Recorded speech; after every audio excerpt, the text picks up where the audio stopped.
Going live, going live. I am live, not we. Caradog saw fit to go and celebrate a wedding. Not his wedding. Like, he's gone to our wedding. Anyway, hello everyone. How are we all doing?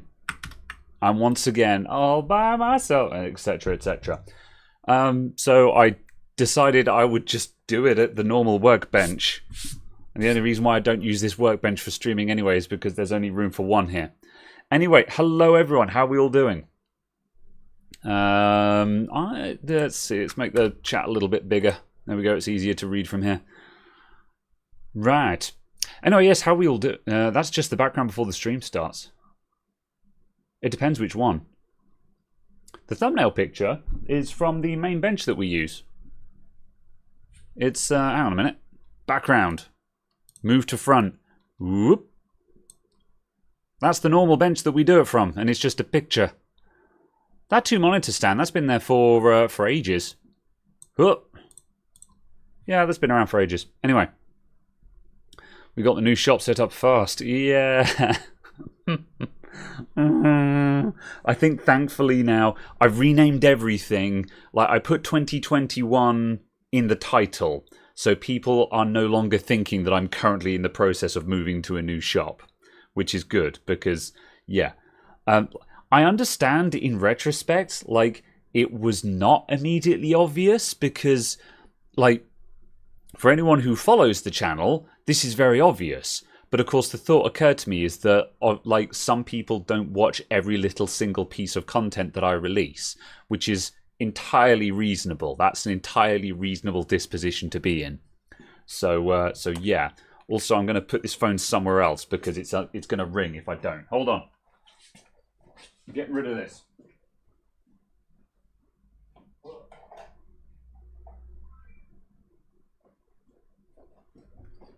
All right. The phone has been removed and put somewhere else. Right. How's the leak situation going on? It's ongoing. It's managed. That's a leak that's never going to be fixed, and I had no expectation that it would ever be fixed. It was just a matter of managing it. There are tactically placed containers in the roof these days. But yes. Anyway, right. I've got a whole bunch of laptops and computers that need hard drives pulling out of them and SSDs putting in. So I figured I would sit and do that while we have a chat. So bring your best tech news topics to the table, people, because I need stuff to talk about. What kind of wedding requires 3 weeks absence from a stream? Like, this was just things in advance. Caradog was away being busy for like 2 weeks. And then there was also a wedding. So it just ended up being a 3-week absence. So yes, that is all. What's the best spec computer you've ever had in the shop? Probably, I think at this point, probably there was a video a while back of a Ryzen 7000. I can't remember if it was a 7900 or a 7950. But that was a Ryzen 7900 or 7950 and a RTX 4090. It was the one that had the Crosshair X690E or X670E that had the little LED panel that I replaced on the motherboard, I think. Yeah, that's probably the highest spec one I've seen. So yeah, I'm not invited to Kara's wedding. No. He got married without me. He didn't. Caradog's not getting married. He's just gone to another wedding. So, anyway. Let's see. You're now printing benchies. I have, yes. There is the 3D printer is new. And I've been 3D printing stuff. That is a video that is coming out soon. It's supposed to come out on Tuesday, but I kind of want to defer it to next week, to the week after this, to week Tuesday, because I don't want to put out it's fundamentally a review. I'm reviewing a 3D printer and also saying this is the first time I've ever used a 3D printer, so this is how I set it up and used it, kind of thing. but I don't want to put out another review video in a row without putting in a repair video between. So, but I need to check in because this is a Creality printer, and Creality wanted it to be published this week. So I need to drop them an email with the draft this weekend and say, do you mind if we delay it another week? Or rather, I'm going to say to them, I'm going to delay it another week because it's my channel and I shall schedule the videos. I think their main important thing is just to make sure that our video gets made, you know. So yes. How come the display PCs don't have price tags on them? Because they change all the time. So yeah, they change all the time. I don't actually sell a lot of... I don't sell display computers very often. Most of the stuff I do is built to order. So it's not particularly useful because, well, for the way I do it anyway. Also, my display computers are weird. And like, for example, like the Lianli isn't technically for sale. So that would mean that there's only one of the compute. In fact, I don't have any computers out there that are actually for sale right now. So yeah, it's complicated. You liking the old Fujitsu Siemens case down there? Oh yeah. Yeah, that's the e-waste pile, that one. I try not to think about that. Repair something with the 3D printer. That's the plan. So yes, there will be something involving that at some point. But yes. Right, I'm going to grab a laptop and start taking hard drives out while we talk. So I've got... Right, let's start with this. So I'm just going to start taking things apart now. Yeah, this needs to be opened up. So this is like daily bread and butter kind of work, is just changing out hard drives for SSDs and stuff like that. There's never videos of this kind of thing because it's kind of boring in my opinion. Or rather, I do several of these a week, so yeah. Make a sleeper. I'm not really into sleeper PCs, if I'm honest. It's not my cup of tea. Like, you know, if you really like old cases, it's kind of cool. But I think sleeper PCs are only cool if you really like retro-looking cases. And I don't. I like modern stuff, personally. You know, I'm just looking for another screw pot thing. Where's the third one? There's one, there's two. Huh. Oh, there's the third one. Stand by. There we go. Yeah, I like modern cases, so I'm not super into sleepers, if I'm honest. I think there's, I think the concept is cool, especially because, you know, if it requires doing some clever modifications to the case to make modern stuff fit in and work really nicely, I think that's kind of neat. But ultimately, I would rather have a modern-looking computer, personally. So yeah. And what are my thoughts on Framework? I really like the look of Framework laptops. If I wanted to buy a brand new high-end laptop tomorrow, I would be seriously considering a Framework, like super seriously considering it. But I don't need a decent laptop. You know, at the moment, I just run around with an old 2016 Latitude. Because that's all I need. On the rare occasions when I need a laptop, that's perfectly fine for me. So so yeah, I'm a bit worried about frame rates these days because the YouTube PC is overheating. I think the water cooler in it is busted, so I keep getting paranoid that I'm dropping frames. But yeah, Framework are I like Framework as a company because when they first came out and it was just like, oh, it's a modular laptop, I'm just like, oh yeah, we've all heard that before. Like, there's been like, all the mainstream brands at some point have taken a swing at a modular laptop. You know, like I've seen Lenovo laptops where they've got a graphics card in the DVD drive bay. You know, they've got a proprietary little connector. They've got the Serial ATA connector here and a proprietary PCI Express connector here, so you could slot a literal graphics card into the DVD bay of the laptop. And I'm just like, that's super cool. That's well cool. Were there any spare graphics cards for it? Were there any upgrade parts? Of course not. It's been done before. People have made modular laptops, but there's never any modules for them. Therein lies the issue. But so yeah, when Framework came along, I was like, I'm not holding my breath, if I'm honest. I think we've got screws underneath the feet. However, you know, they've been going for a couple of years now, and they're making new modules for them. They're releasing new motherboards. They've still got the parts available, and it's like, this is cool. Someone's actually following through on this.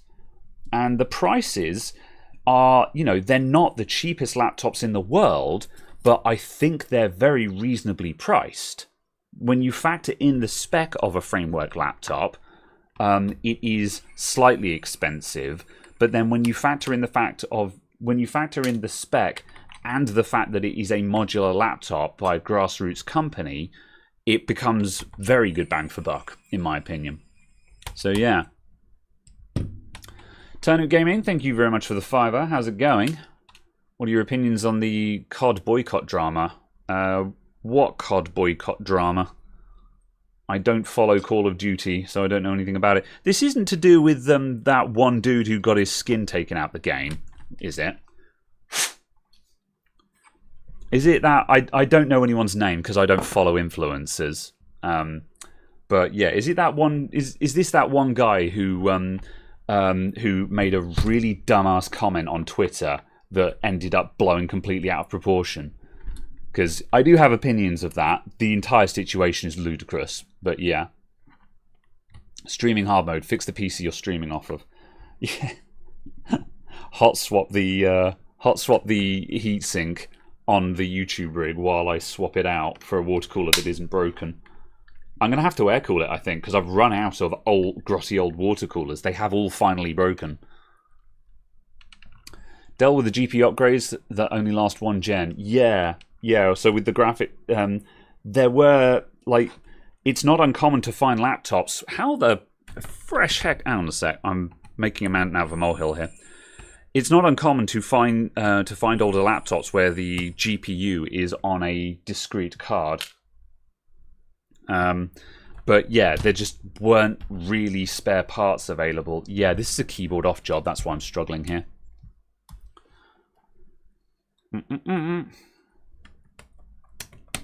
There we go.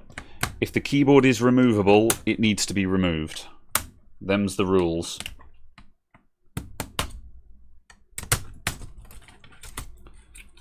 Hello, Sai. I spotted you in there somewhere. There we go. You just received laptop you ordered. The seller threw it in a box and it smashed. Oh, that's annoying. Is that another Latitude? I found it's very luck of the draw with some of them. Some of them show up and they have actually been cleaned by the previous owner. And some of them show up and like they haven't even wiped it down. I'm like, wow, refurbed my ass. I really hate the term refurbished on eBay. Because 9 times out of 10, it's not refurbished, it's just secondhand. And I'm like, secondhand is fine, but like, if you're going to call it refurbished, the least you could do is, you know, like clean it up and blow the dust out and stuff. Very annoying.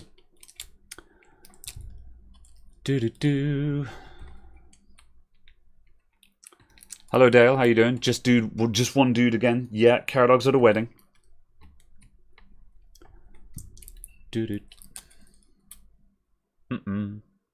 Rob Day says, I've got a 280mm Corsair AO you can send you that you're not using. I mean, if you're not using it, feel free to. Because the YouTube rig at the moment has 2 AIOs in it, which is really excessive, but I kind of like it because of how ridiculous it is. That was kind of what I was aiming for.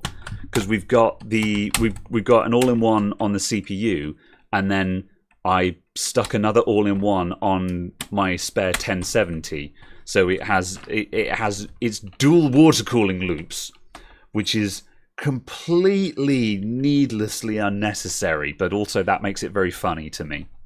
So, you know, if you're not using it, I will certainly take it off your hands. Much appreciated. But, you know, don't feel obligated, only if you want to. Hello, Chris Pike. Hi, Graham. I'm looking to replace my Moto Speed keyboard, as the same keys are starting to stop working. Been looking at the Red Dragon ones. What do you think? I'm not familiar with many keyboard brands, if I'm honest. So I don't know So yeah, like I don't know Red Dragon. I might be the wrong person to ask here, to be honest. Keyboards are an area that I keep trying to dip my toes into, but never fully commit to. I've got a plan for it at some point, but I'm not really a keyboard aficionado. You know, like as far as I'm concerned, anything with MX Browns in is good enough. We have a hard drive, everyone. The first hard drive is coming along. And Turnip Gaming, thank you for the £2. Remember, you don't always have to send a super chat when you want to send a message. I do appreciate it, though. The first one was very welcome, but, you know, don't feel like you've got to keep doing it. Yes. So, yes. Yeah. The guy... so, we've got to get into hot takes and stuff like this, but, okay, so... We're going to fly over this super quick because I don't spend long on controversial topics and stuff. But yeah, so there was a protest outside of a school protesting whether the school should celebrate Pride Month. And this guy, this streamer influencer guy who's a Call of Duty streamer, he said words to the effect of leave out. He replied to this saying words to the effect of leave the kids alone.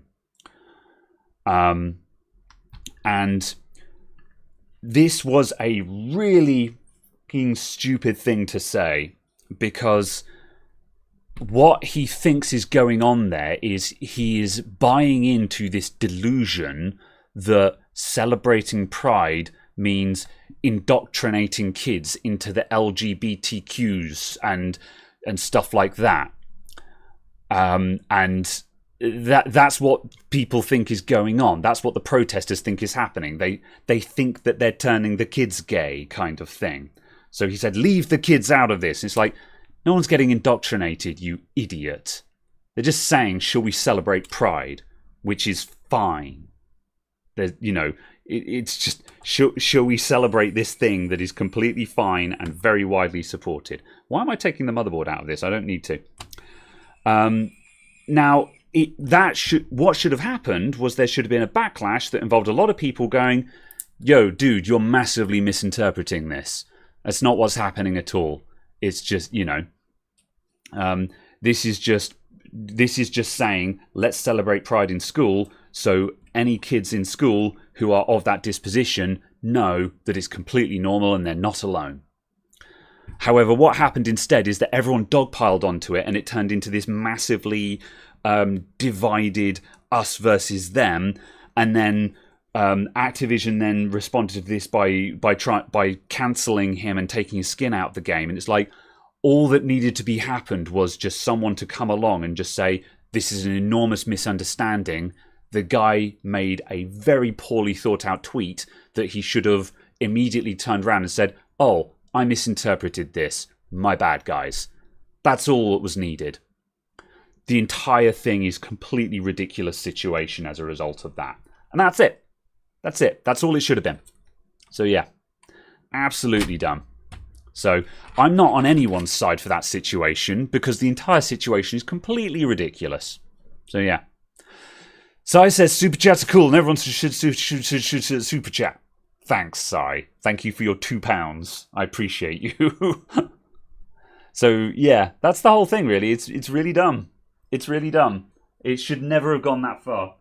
Right, I'm going to put this one to one side. Right.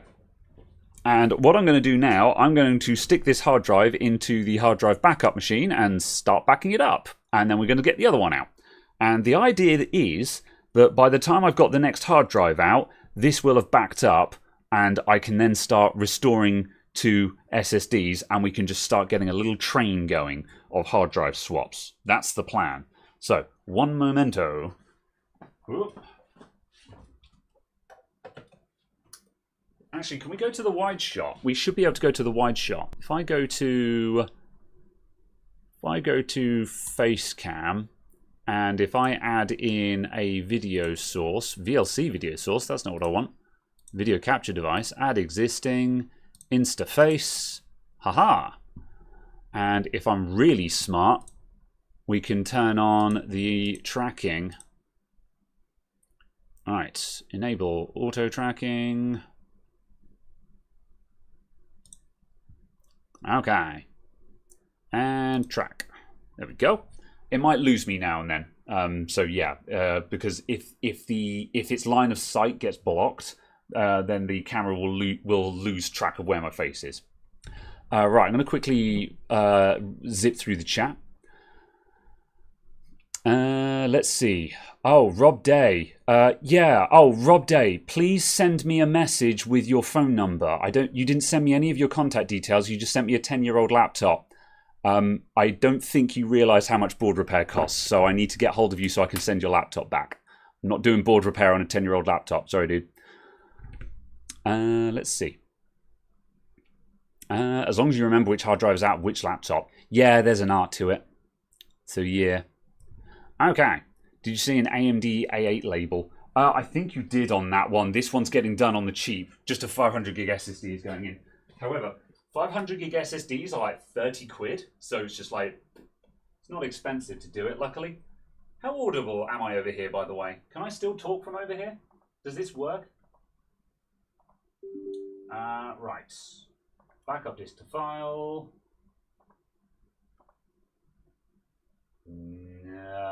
Oh, that's a 1 terabyte drive. We need to see if we can shrink this. I tell you what I should have done. I should have run a HDMI cable. Yeah, actually, if I grab a HDMI cable and go from here to there, I can get a capture going. That'd be good.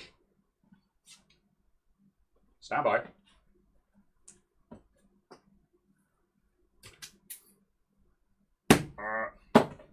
So this face tracking thing, this is the party piece of the Insta360 link, and I owe them another video for this.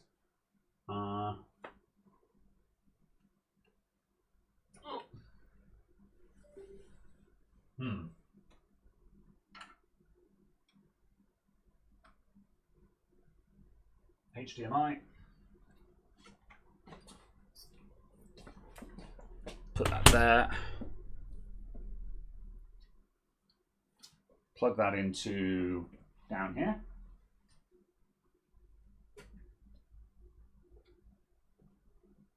There we go. Oh, there we go. The camera lost me that time. Let's just track back.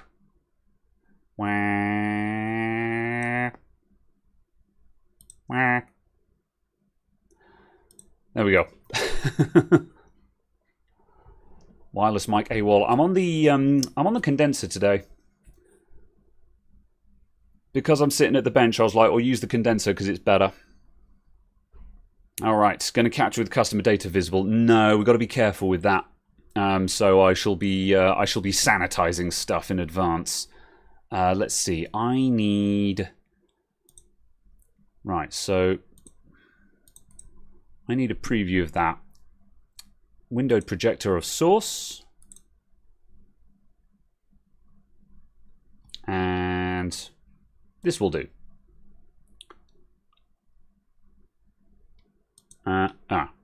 Okay. So if I go to Kablamo,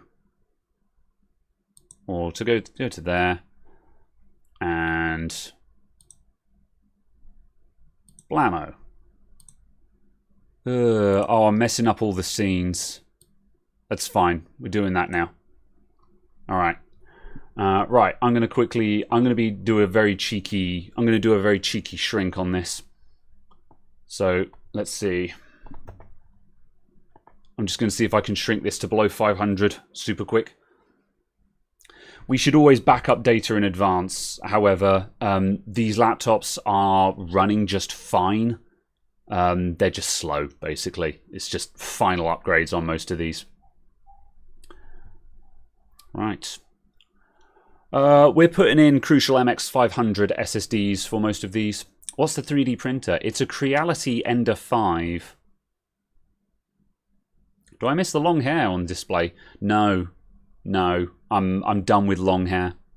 That's going to take ages. I might start getting another one on the go while I wait for this. Boop.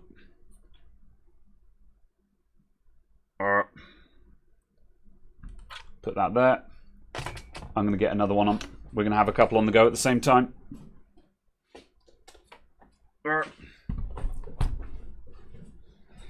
It's always HPs. There are too many HPs in the world.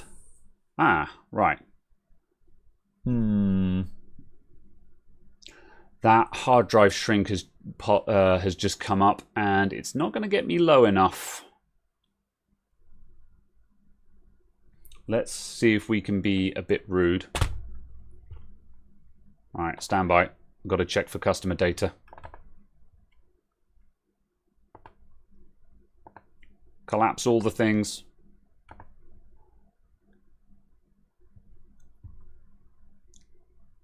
Or actually, I just can't show you all of the data. This is why we don't do live repairs.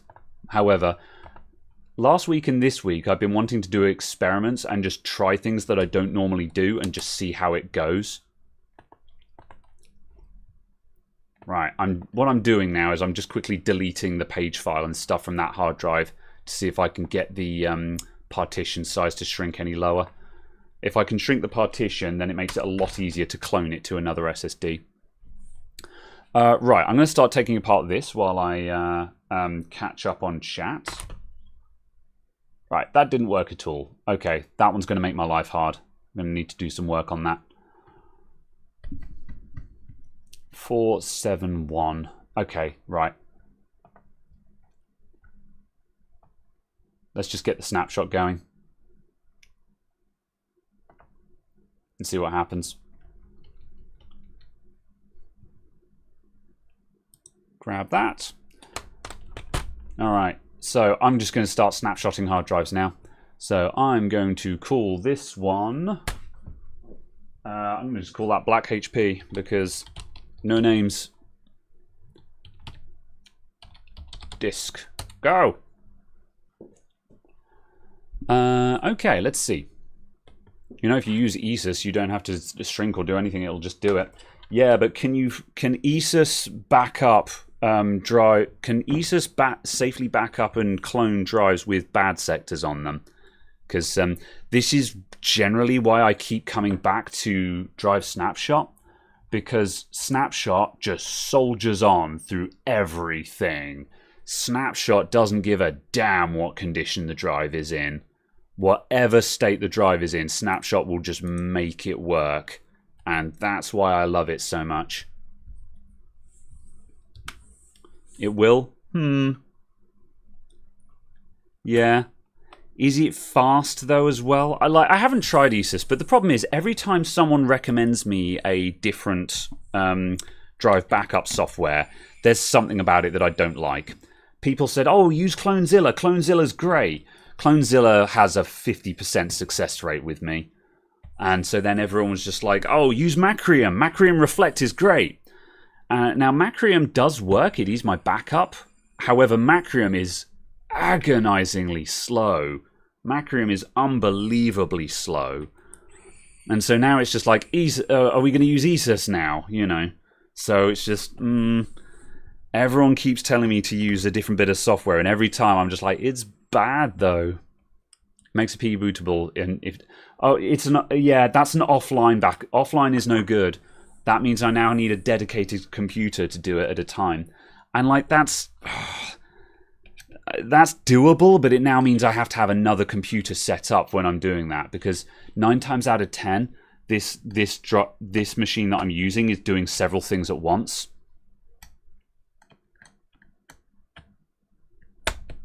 No, you don't. Well, you just said you said it makes a PE bootable.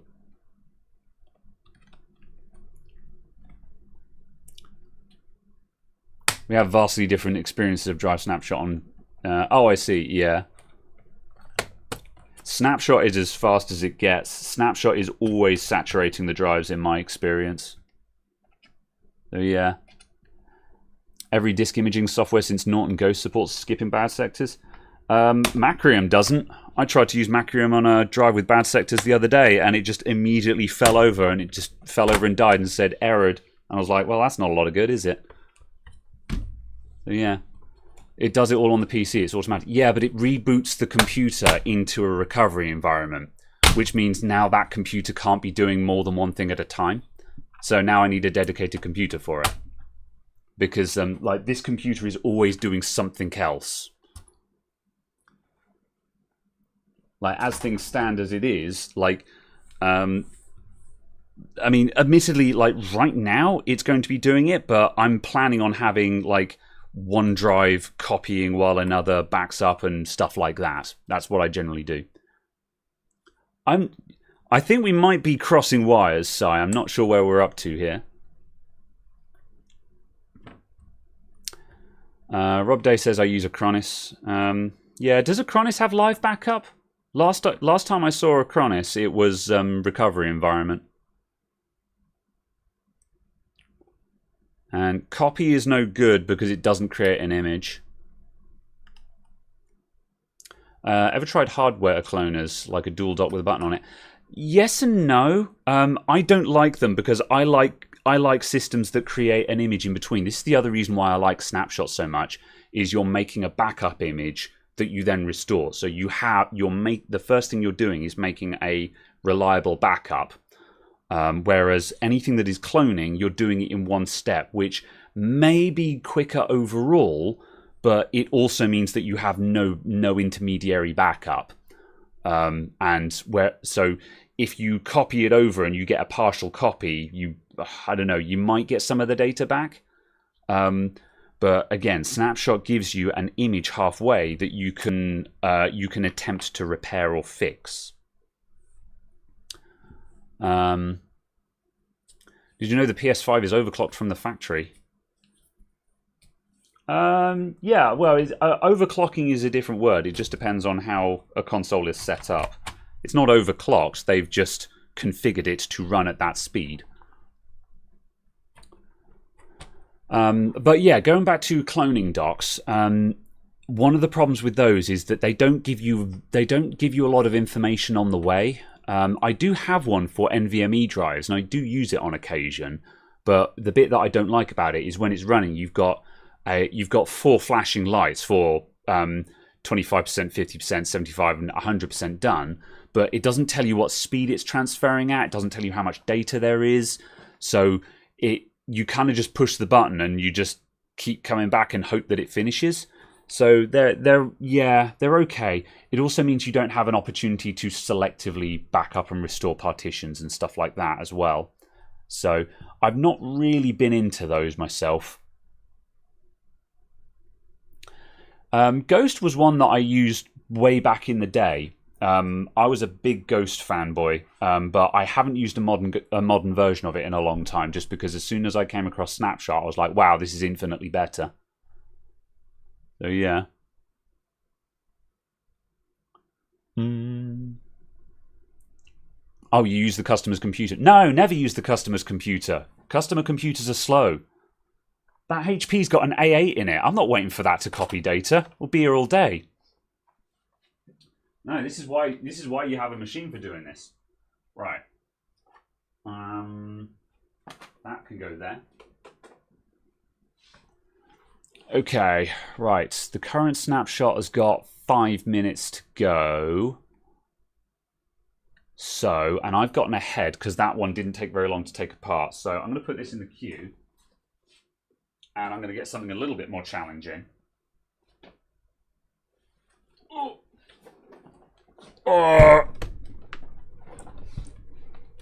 Time for an all-in-one. I need to make space for this.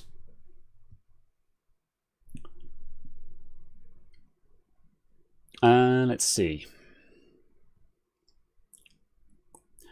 Got to give a warranty on a replacement drive, so backup covers you for any comebacks. Yeah, I don't store customer data for more than like I hold on to it. Well, I hold on to customer data for about 2 weeks, basically, just to cover any immediate issues, and then it gets deleted. I'm certainly not responsible for it, though. So yeah. Ugh. Right. How are you supposed to work on more than a couple of machines at the same time? Well, this is why I have a PC that is set up specifically for copying hard drives.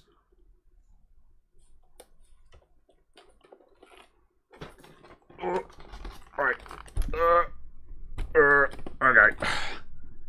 I don't have enough space on the bench for this. My bench is a disaster zone at the moment, and I'm just going to have to scoop everything up and put it in a bin. See a common trend in today's stream. It's almost like I said I was going to replace a lot of customer hard drives. Right, I'm going to take 2 screws out the back of this, and then once we get this back cover off, we can start cruising again. There's just not a lot of space to work under this one.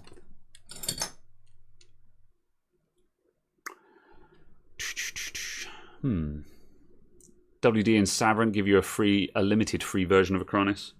Yeah, I prefer free software where possible, with the exception of Snapshot, which I have I do actually have a license for it. One that got bought a long time ago.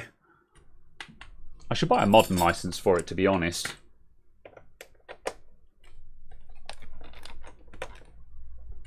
Alright. Okay, I'm going to need a big screwdriver for this. Stand by.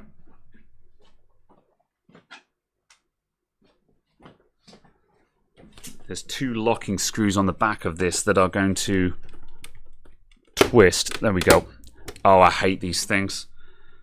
So there's 2 big screws in the bottom of this, and when you twist them, it kind of just pops off the back cover and gives you a start point. It's really gross. Right. Prying tool. Okay, right. What have we just achieved? So we've just popped out that bottom case there, so I'm going to go along the bottom.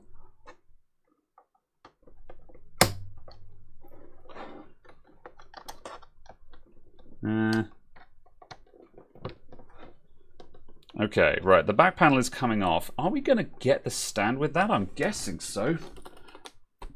Although, part of me is curious as to whether the back part of the stand needs to come off to expose that. I'll keep going a little bit further.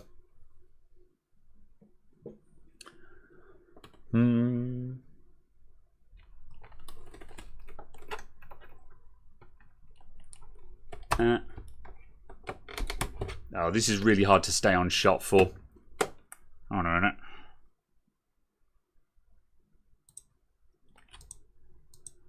Let me get control of the camera. Yeah, we're as far out as we can go, but I can move up a bit. There we go. Let's do that. Stand needs removing. Yeah, I think so. I seem to remember that the back cover of the stand comes off and exposes screws on the back. What I'm going to do though is I'm just going to pop off the side edges just so we've got a start point. Is that a real DVD drive? Yeah, it is. You never know. Sometimes you'll see the slot and it's just a fake. So.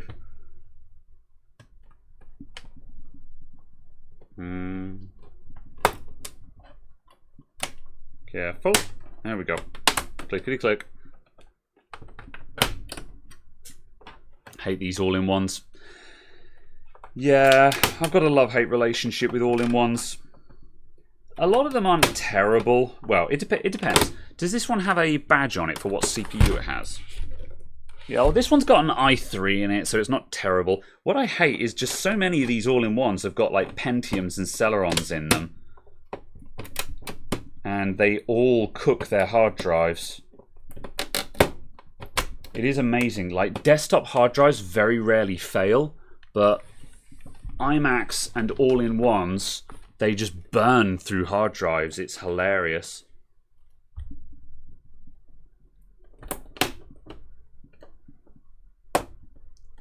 This HP AIO already has an SSD. We'll find out. If it does, it needs backing up.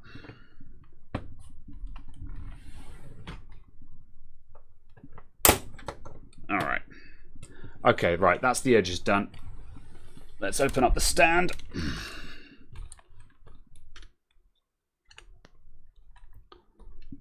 Come on. Come on.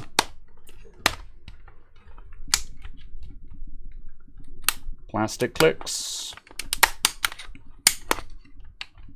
That's not giving me any help at all.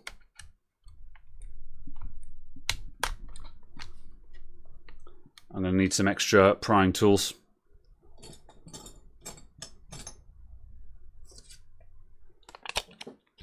Right.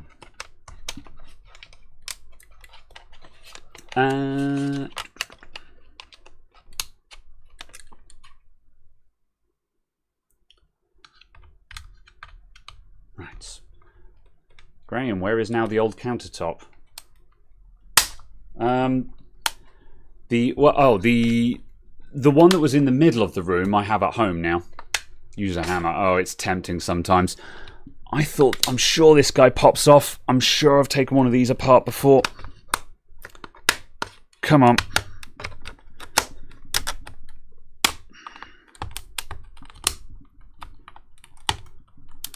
Do live repairs, they said. This is why we don't do live repairs, because in the video I can cut out the 15 minutes of me trying to figure out where the case opens up from. No, I'm just going to double check that this needs to come off.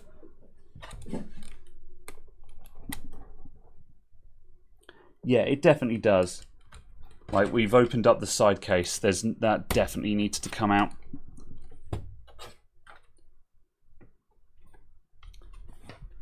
I'm sure this guy comes open. However, it doesn't want to go without a fight.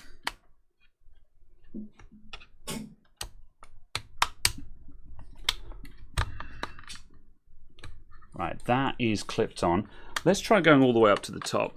Can we see the front? Front is just glass.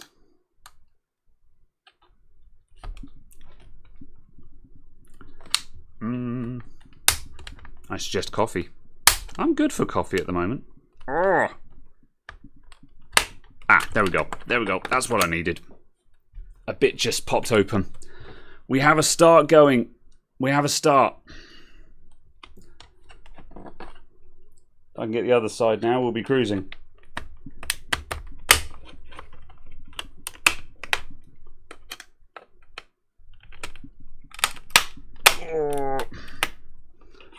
Okay, right. Is this actually revealing something useful?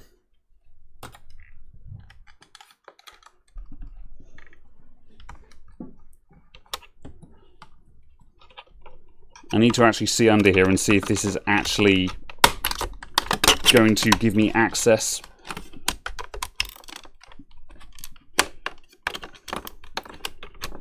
Whew.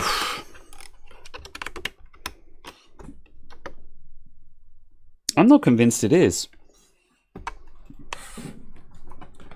You know what? I'm just going to do a quick test. I'm just going to try and lift the front panel. I think...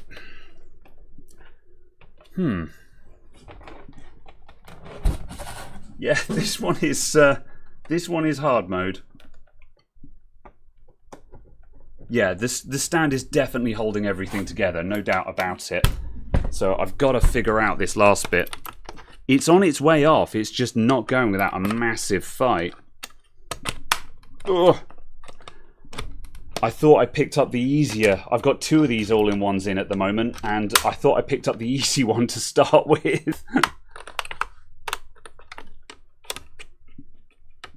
Always need to remove the stand. Yeah, most of them... yeah, something comes off.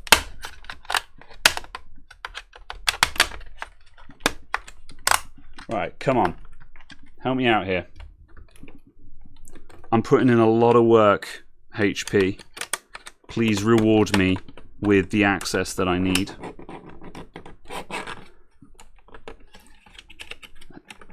Doesn't feel right. Let's try changing gears and closing the stand a little bit further and seeing if this back part will come off.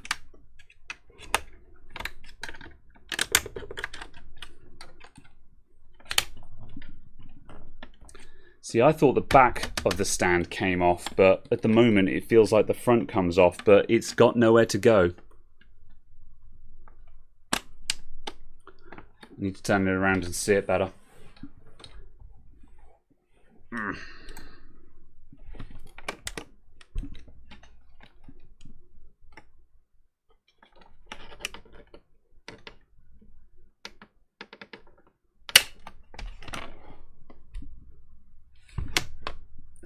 I hate everything.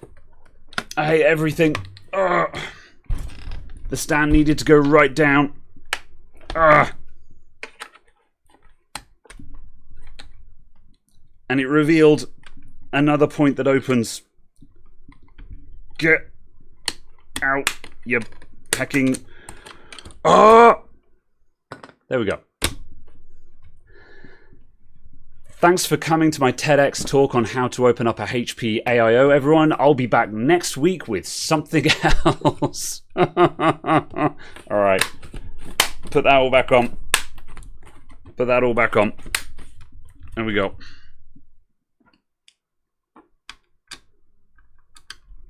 Ugh.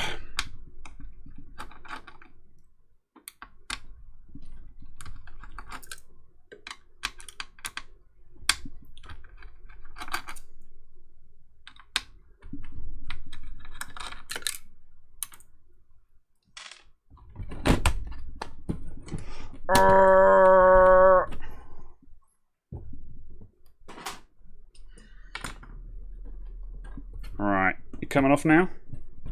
We're coming off? We're coming off. There we go. Steer around the mic.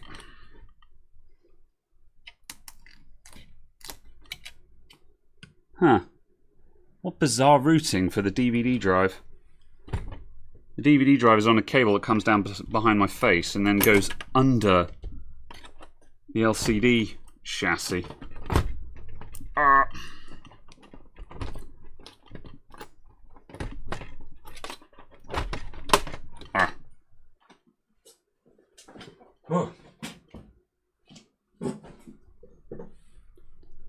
Hard drive. Right, while we're here, I am going to check for an M.2 in here, just in case.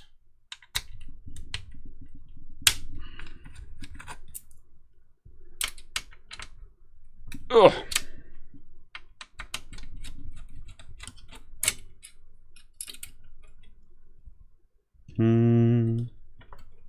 Some people pay a lot of money for puzzle boxes. This is something that's never occurred to me, actually. Anyone who's just like, oh, I like opening puzzle boxes, it's just like, oh, you should absolutely get a job at a computer shop doing assembly jobs. You'd love it. Each one is a puzzle. What's holding me up there? Are we ready? Oh, one more. There it is. Ugh.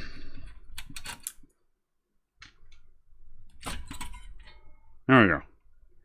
And no, there's no M.2. Didn't think so. Socketed CPU, though. That's kind of neat.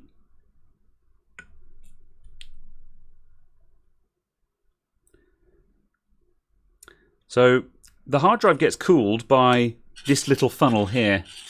There's a little funnel that comes off of the CPU fan and just blows a waft of air at the hard drive. And that's why these guys die. That's my theory anyway. I can only assume that they overheat. Because like, people don't knock these things off of the bench, so... How my wearer driver tips handling. Like a dream. Like, don't get me wrong, I do still use the electric boy. I still use this guy for zapping in large numbers of screws. But when I get serious, I pick up the wearers, because these guys, I've owned these for years and they are still sharp as the day I got them. They're amazing screwdrivers. I would shill for wearer any day of the week. Let's take this out, and then my first SSD backup is complete, so I need to start swapping things out. To what extent are you servicing these PCs in addition to the SSD? I'll check the CMOS battery while I'm here. That's about it, though. I'm not going to start checking thermal paste and stuff like that, because like, it's not full of dust. There's no reason to believe that there's a problem with the thermal paste. And you have to start asking yourself, well, how far are we going to go for this, for stuff that we're not here to do? If I have a reason to believe the thermal paste needs doing, then I will do it. However, yeah, right. Do keep 3.5 to 2.5 caddies in the shop? I do. I've got a pile of them that I used to use for iMacs. For this one, I will most likely end up double-sided taping the SSD on the inside here, because this has a fixed cable here, so the SSD must go in the specific location. So I will probably tape it down in there with Tessa tape, and that won't budge. Tessa tape is amazing. So that will be my strategy for that. Right, let's check the CMOS battery for posterity. Blammo.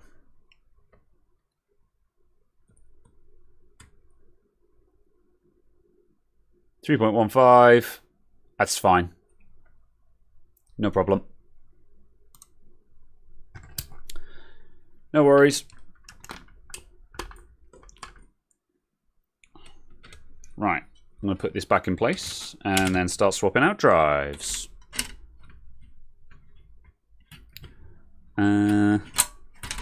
I've never been a fan of Western Digital green stuff, to be honest.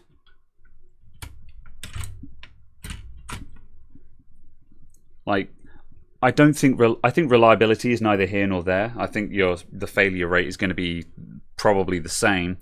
I just don't like green because it's just the budget series and it's always slower. There are 3 4-terabyte drives in my data backup machine. 2 of them are Western Digital greens that I didn't buy, I just obtained. And one of them is a Western Digital red. The Western Digital red will read and write at 200 megs a second all day long.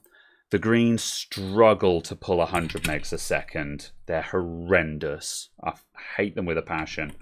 I mainly use those just for archival, where just speed isn't really a concern. Made a video about this HP 2 years ago. Yeah, that doesn't surprise me. HP make too many different computers though, so every time you look at one, it's slightly different. Like, as I say, I've got another one of these down here that's the same but slightly different. All right. Cool. All right, I'm going to swap out some drives. Let me catch up on chat, because I'm not doing a very good job of keeping up with chat at the moment. Ow.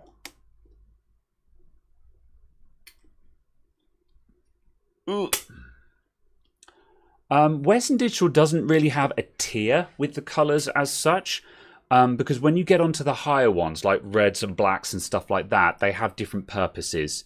For example, like the blacks are supposed to be the performance drives. Red drives are also very high performance, but they are designed for NAS drives. And then like there's also purple, which is like CCTV drive. And again, those are the firmware has been tweaked for optimum use cases. So that depends on what kind of power saving profile it has built into it as standard and stuff like that. Green is supposed to be the power saving one, but that also just means they're just really terrible performance. I've been really into Lucozade Sport recently, just saying. Right. Let's see. Speaking of Wero merchandising, you consider the tool roll of Wero drivers. I've already got Wero drivers, so no, not really. Okay, right. Let's go to the follow cam, and I'm going to swap out some drives. What was the follow cam? It was that one, I think. There we go. Right. Bam, bam, and follow. We're going for a wander again. Right. I need 500 gig.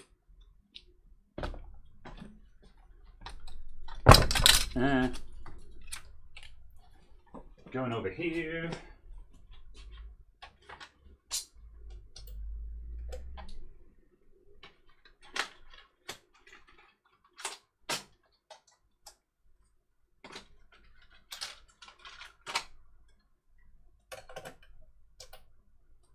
Right, and we'll see if we can zap that straight onto another drive.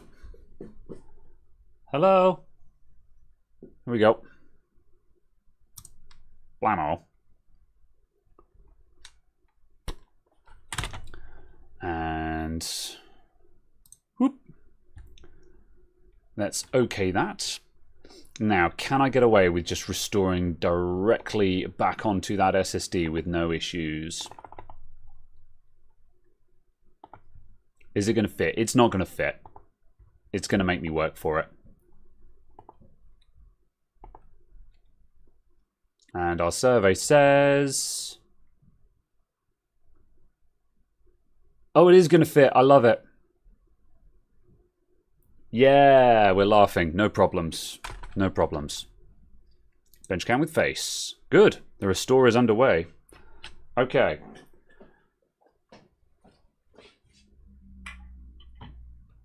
Right, my backups, my backup and restores are, well, my disassemblies are going faster than my backup and restores by a long shot here. I was kind of hoping to try and keep them balanced, but that's not really going to plan. So I'm going to move all of these to one side. Then I think, oh, we're going to take apart another laptop. Whoops, dropped a screw. I'm going to consolidate all of my screws before we continue.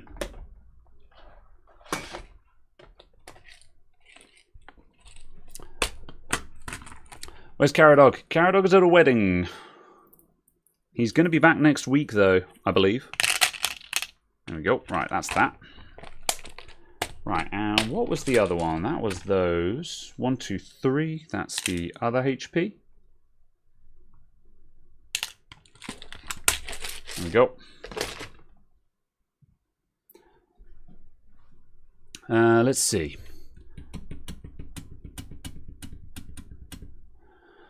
I think I prefer the mechanical because the mechanicals are terrible. Get rid of them. Go SSD.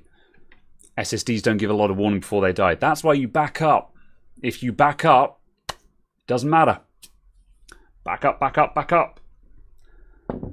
I see people losing data every day of the week, and I'm just like, we've been telling you to back up for decades. Why are you still not doing it? I'm begging you, please. WD Purple is surveillance. That's the name of it, surveillance drives. Stick that in there, and let's put this to one side. Ugh. Oh, this is heavy because it's glass. I've got to put this over somewhere safe.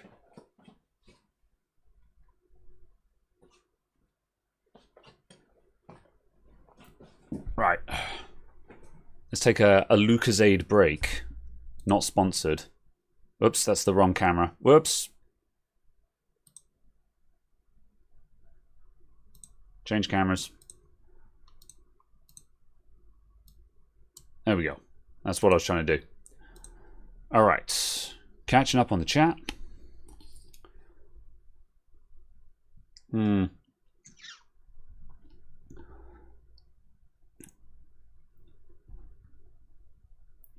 Backup is a hassle. Backup is indeed a hassle, but it is mandatory. It is not optional. It is not do it when you get around to it, or do it if you have fine time. If you don't have a backup, you don't have your data. So yeah.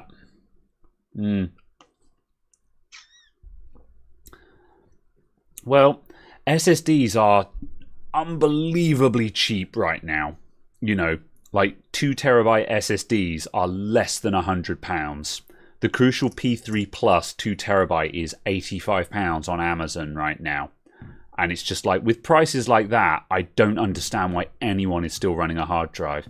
Well, unless you need like many, many terabytes, I'll concede that. But, you know, unless you need mass storage, there's basically just no reason to be running hard drives now as far as I'm concerned. Lucozade appears to be like Gatorade. It is. I don't normally drink this kind of thing. However, it's really, I'm a sucker for sweet drinks, if I'm honest. And it is sweet and it is refreshing me.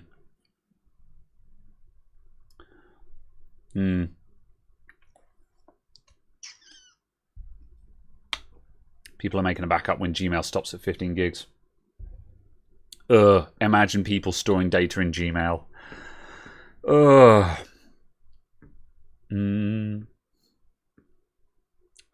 All right. Chemical drinks. Yeah, I don't drink a lot of this kind of thing. Just some of it. You need like 40 plus terabytes for backup. Oh, fair enough. Yeah.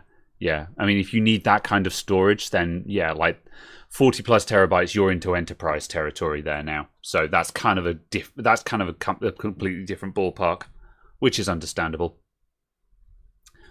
Right. Data Restorer's got 20 minutes to go. I think I'm going to keep taking computers apart so we can just keep queuing up these drives.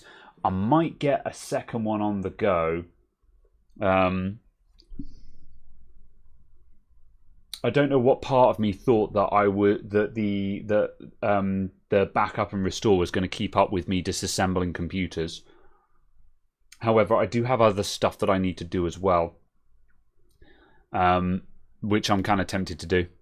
I've got a PC that's sort of half built, and I might just grab that, stick it on the bench, and carry on doing it. I'm building it up bit by bit, just as I order parts for it. Cider time. I've got a cider to one hand at the moment, but I'm not feeling it today. So yeah, let's keep disassembling. I think I'm going to get all the laptops taken to bits, because you never know when you're going to get hung up on one or suddenly find something else that needs doing. Next up, we've got a Lenovo. I'm just going to check my notes on some of these laptops and just double check that all of them are the same deal. Let's see. Right, HP 15G. And then we've got... Oh, the HP 15G... Yeah, no, that's fine. Then we've got the CC. That was a no boot. Yeah, as thought. Then the Lenovo. This one is slow, so yeah, just SSD. Yeah, all right. And then we've got the Asus, which is also just slow, so yeah, SSD. Yeah, just SSDs for days. Keep going.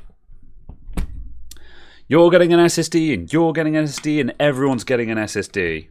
We don't even test the hard drives anymore. Just don't bother. Get rid of them. Ditch it.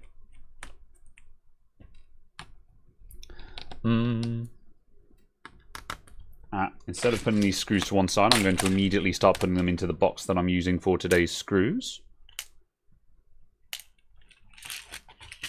I have to confess, I've gone for too long without using little screw boxes. What Lenovo is this? The casing gives me PTSD. This is...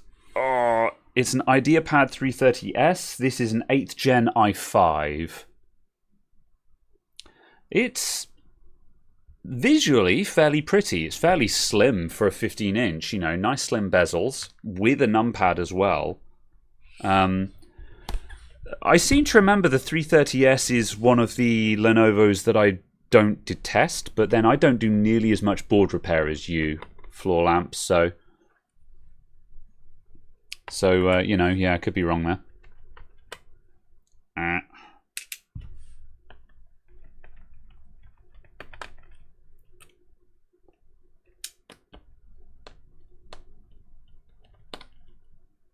All right.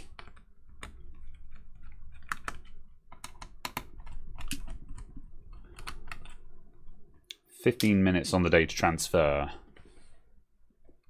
Oh, interestingly, the time remaining on that is yo-yoing slightly, which is a bit concerning.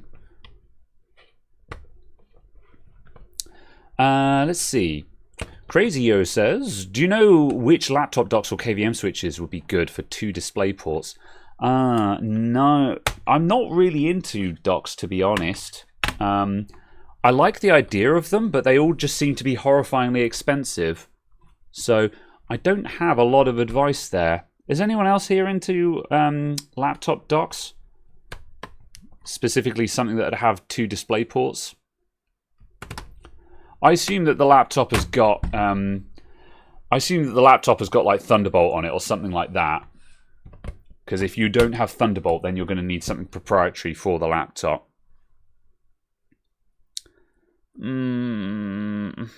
Oh, you know how I was saying I don't hate the Lenovo 330S? Now I see the inside of it again, I'm just like, no, actually, never mind. I don't like this. I don't like these. They have annoying batteries that are hard to find. Is this... I think it has... I think there might be one RAM slot underneath there. Let's see. I do actually need to take that plate off to get the hard drive out, so let's keep going. Zoom in on that just to show everyone the gory details. Oop.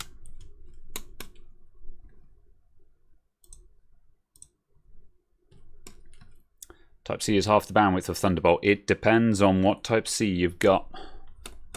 Type-C is a connector. There we go.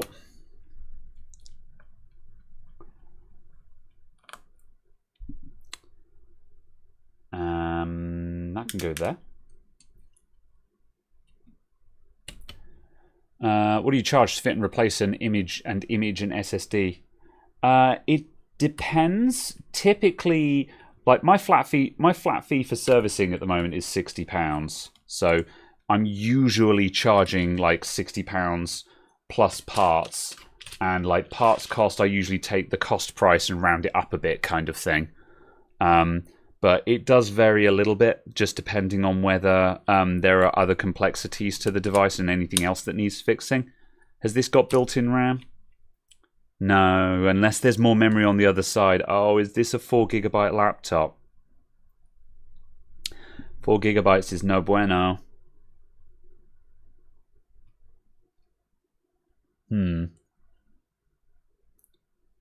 Floor lamp, do you know if this thing's got built-in RAM on the other side of the motherboard? Because I don't think this one does. Usually if there's built-in RAM, it'll be underneath the other RAM module. Because if that's the case, this is going to need a RAM upgrade as well, because 4 GB is that's no good. It does have an M.2 slot though. Have I got any M.2 SSDs in at the moment? Because that means I can save on the MX500s.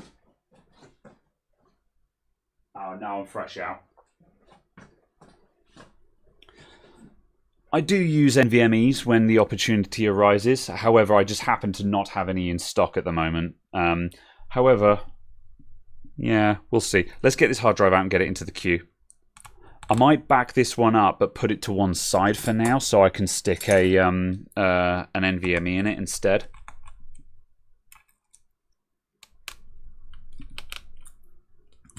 Always NVMe. Yeah. Oh, does it have M2 SATA or NVMe? It'll be NVMe. M2 SATA is actually incredibly rare. There's very, very few machines that take M2 SATA but not NVMe. There's quite a lot of machines that will take both, but it's incredibly rare to find a laptop that is M2 SATA only. I can go that. Break this guy out of the hard drive cage. Did I follow the submarine story this week? Not closely. I don't really care, if I'm brutally honest. Any loss of life is a tragedy. But if you play stupid games, you win stupid prizes. That's about all I got to say about that, if I'm honest. Win 10 or 11 needs 16 gigs. EU 8. 8 is okay. Main RAM is soldered. Ah, good. Are you sure? What's faster? Starting this thing up or just popping out the motherboard to check if there's any things on the bottom? I'm going to pop the motherboard out of this and just see if there's anything on the bottom, because I have my doubts.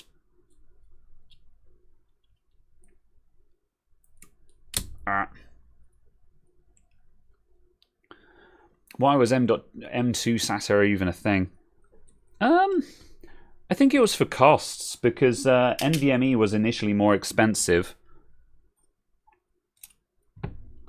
Right, let's do a quick and cheeky motherboard pop out, because I want to see if it's got RAM soldered to the bottom of it or not.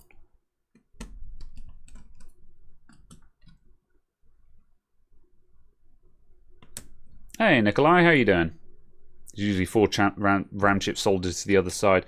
There could be. There's just Yeah, I kind of want to just check it because there's not a lot of space underneath this motherboard, so I've got my doubts. It's probably going to be there and I'm going to look like a Charlie. However, in that case, we can look at it and go, look, there's the other RAM. For those of you who've never seen that before. Also, I'm totally not buying for time because my data transfers are taking longer than expected.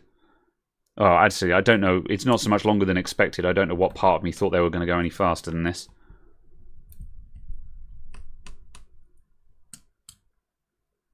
M2 SATA makes a huge amount of sense if you build PCs down to a price. Yeah, that was certainly the reason for it at one point. These days, of course... Oh, that's in fairly firmly. These days, of course, NVMe is actually cheaper.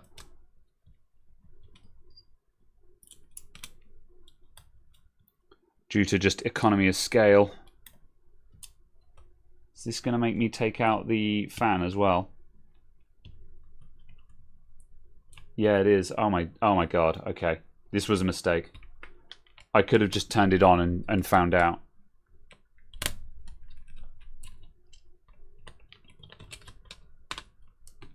Ah, there we go. There's a little hook there stopping the thing from coming out. All right. Na na na na na na na na na na na na na na na na na. You're right. It's got built-in RAM on the bottom of it. Okay, it's got 8 gigs of RAM. Then we're fine. Good.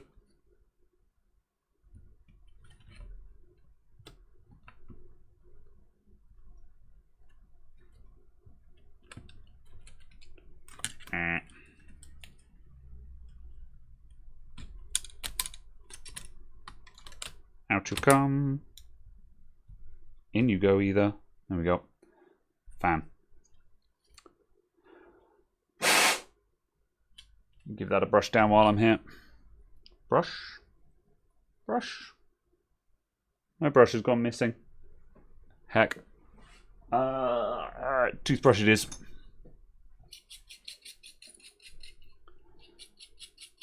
Do, do, do, do, do.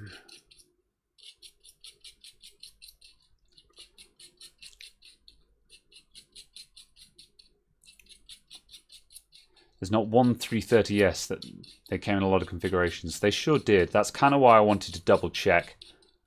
Because I can't remember which name it was, but someone said that the HP AIO that I took apart had an SSD in it already, and I was like, pretty certain it doesn't.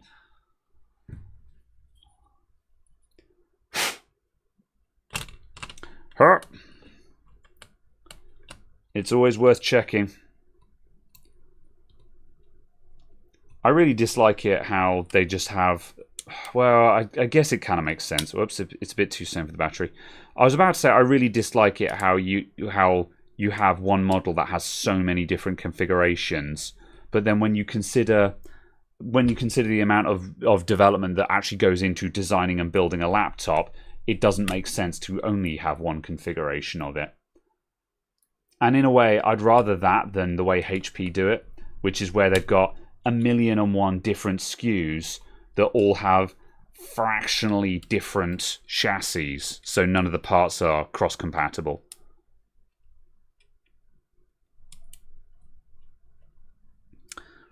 Okay.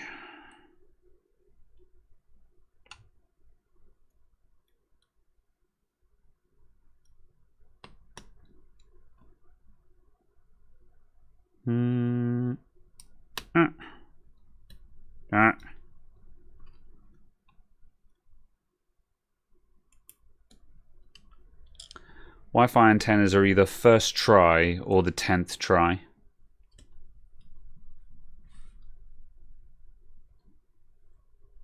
$16 minimum should be the only config these days. Oh, DC jack. I don't know. Like, you can still work just fine on 8 gigs of RAM if you're a light user. You know, like a lot of home users are just browsing Facebook and stuff like that. And like you can do that on 8 gigs of RAM. I'm not saying that I recommend that configuration. And I think we are getting to the I think we're definitely getting to the tail end of 8 gig systems being viable. But I don't think 8 gigs. I don't think 8 gig is dead yet. Basically, in the majority of cases, you can run 8 gigs of RAM and be completely fine. You know, like both Cy and myself at the moment, we're both of us are making a killing on buying and selling reconditioned Dell Latitudes that all have 8 gigs of RAM, and they're great machines. You know, just make sure you get the quad core ones and not the dual cores, because I think dual core is really pushing your luck these days. But quad core i5 with 8 gigs of RAM is a good user experience, and an SSD, of course.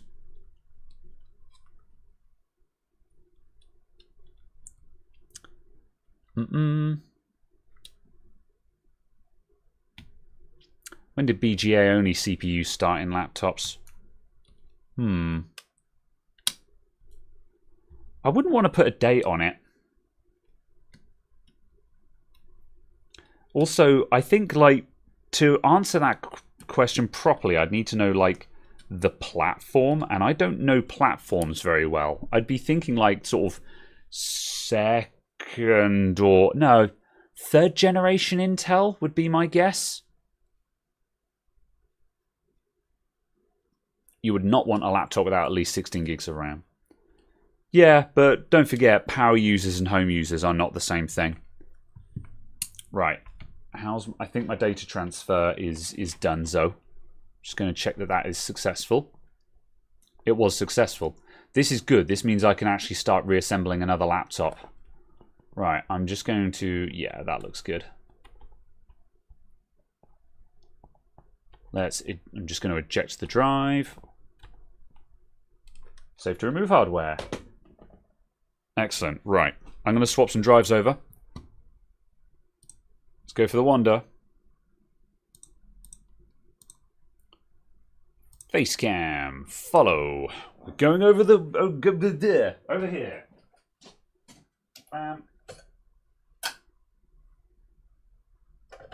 Next one. Okay, this is ready to go back into the first laptop that we did. And I shall get the next one backing up. Windows H. Properties. They are using 100 gigs of storage. This is why I get increasingly tempted to stop stocking 500 gig SSDs when terabyte ones are expensive, but people just don't need storage. So I'm just like, you can do it cheaper. Disk management. Hello?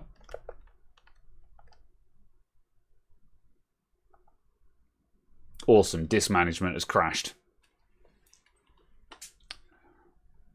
Stand by. It was 4th gen. Okay, fair enough, yeah.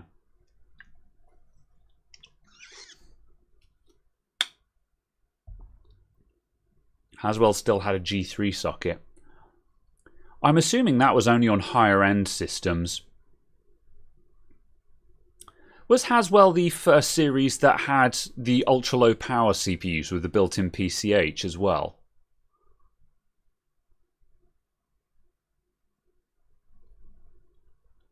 Oh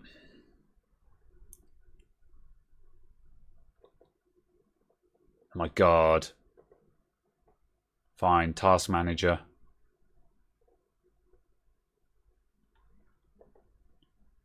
Microsoft Management Console, die. Thank you.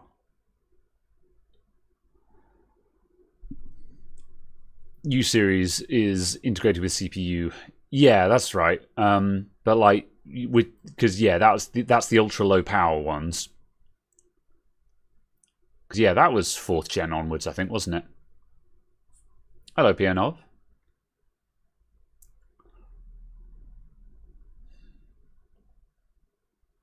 Oh no, it is okay. I thought my backup PC had gotten upset. Okay, disk management. Right. Same deal. I'm gonna shrink it. Right, I'm going to put this one to one side and start assembling the first laptop we took apart. And we're going to cycle them around. What way round did this go? Was it like that? It was not. It was like that. That looks more like it. I'm going to leave the battery disconnected because I've got to put this plate on last. And I've seen someone accidentally short out and kill a laptop by just putting one of these plates on incorrectly before. I feel like that was a 1 in 100 bad luck, but I live in fear of it.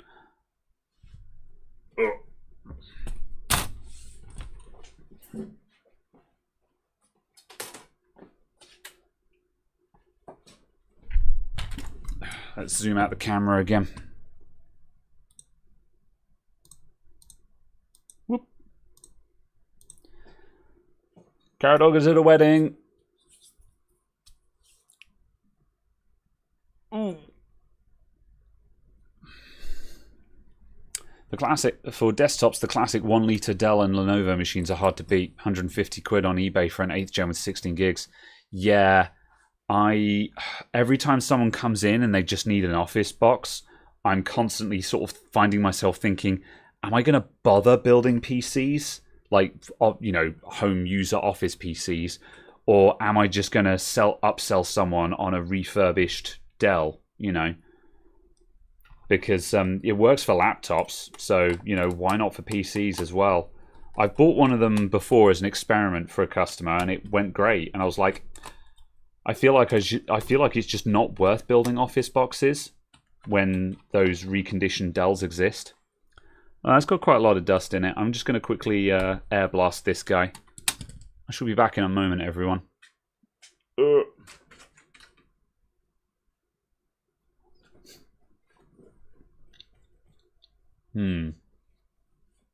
Alright, back in a sec.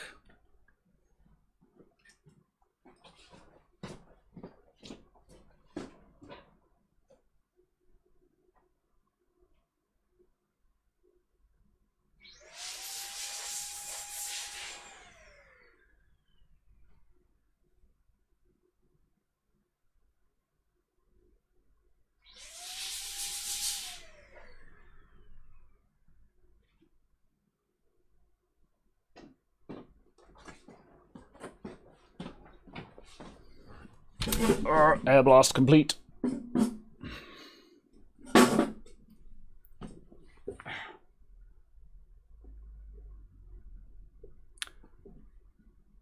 Wi-Fi cables too. Repairers often short out the motherboard because they forget to reconnect the Wi-Fi antennas. I've not seen that happen myself. I've seen people break the Wi-Fi antennas, but I haven't seen like short circuits and stuff.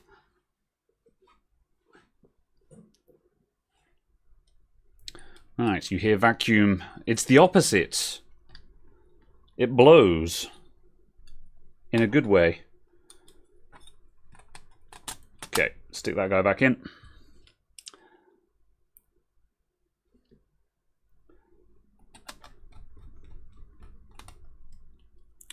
Mini PCs, NUCs and stuff are awesome, not just for gaming. I think they're yeah, I don't like buying them new. I don't mind the Dells just because it's a good chance for reconditioned stuff, but I'm not a fan of buying brand new mini PCs just because they're a dead end. I feel at that point you may as well just buy a laptop. Although I guess it means you get, you know, with a mini PC you're going to hook it up to a big monitor, keyboard and mouse and stuff, so I kind of get that.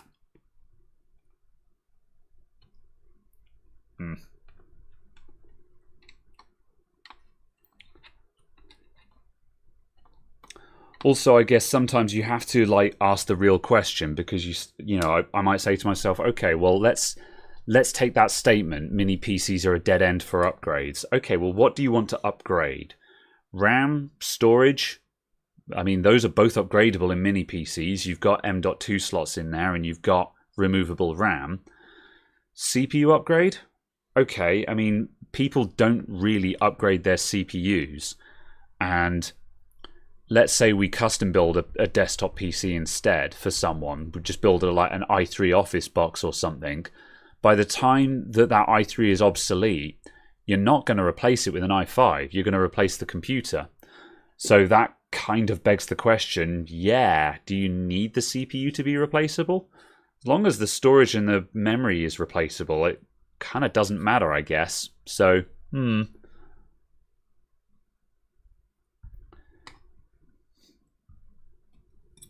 Don't buy big brand mini PC new. They're business priced. Yeah. Hello, Man Cave Hobbies. Right. SSD. Where did I put the cage for this one? I assume this hard drive was in a cage anyway. Yeah, it must have been. Have I got something completely backwards here? Hold on.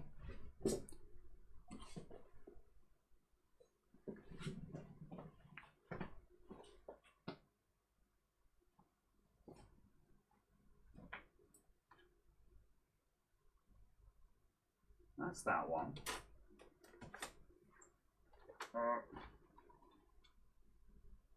Yeah, that one's that. Yes. I've misplaced the hard drive bracket for the HP.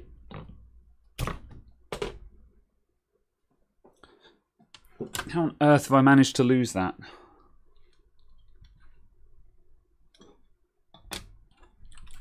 What the hell? How did this happen? That's going to go in there, and it's got a bracket that goes around it. My days. Alright, stand by, everyone. Let me just kick off this next snapshot backup.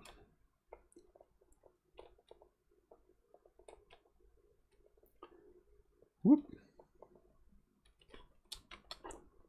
And back up. And this one... We are now working on the... Not the HPCC. I feel like I'm in the Twilight Zone here.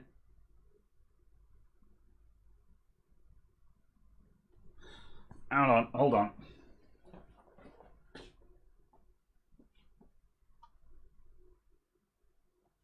Oh, yeah, okay.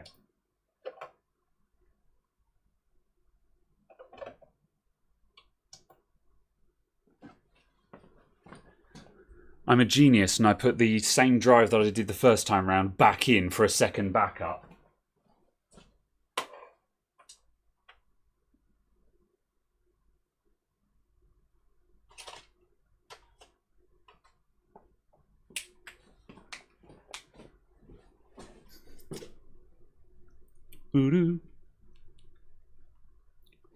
I normally don't need to label stuff when there's like two drives involved. However, because I'm streaming at the same time, I've suddenly been like, oh, and information is going in one ear and straight out the other ear. So that'll happen. Right, this is the 15cc drive that I'm doing now. Disk.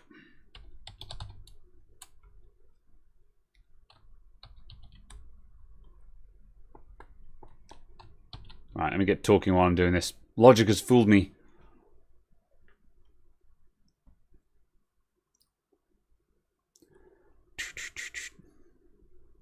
It's on the HDD. Maybe. Hold on. I'm just checking what drive is which at the moment, just because if you lose track of what you're doing, the easiest way is to actually, you know, look at the drive. Right.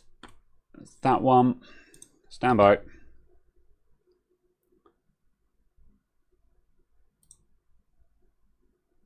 Yes, okay, so yeah, this one is the HPCC. Yeah, that's what I thought.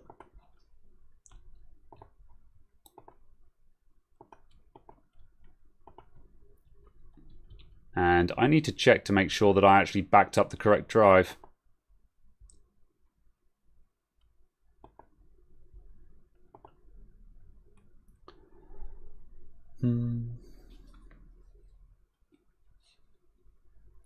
Is the hard drive caddy outside?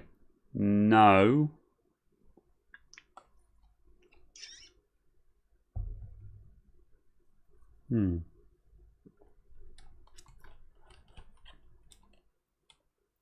Good job you're videoing this.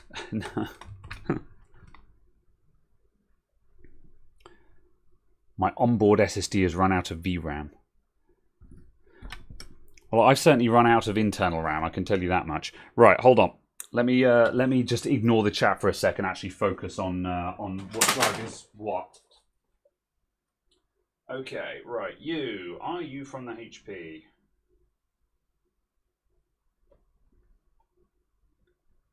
Yes, it's that one.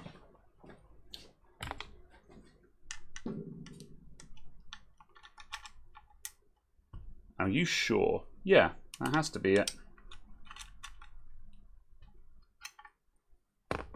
This is making me think that I backed up the wrong drive, and the reason why I'm confused is I'm just like, how the hell did I manage to walk over there, put the drive down, and then pick up a different drive? Because that's exactly what I think I've done. So I need to double check. We'll find out. I'll start this up and just make sure it's actually the right one.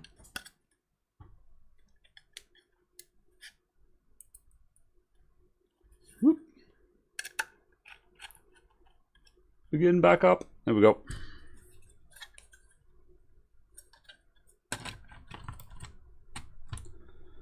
Okay.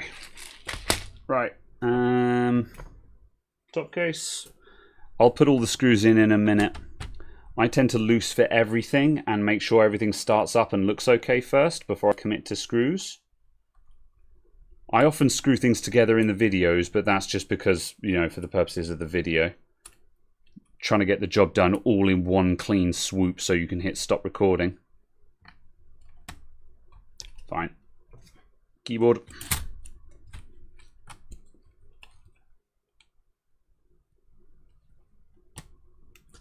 There we go.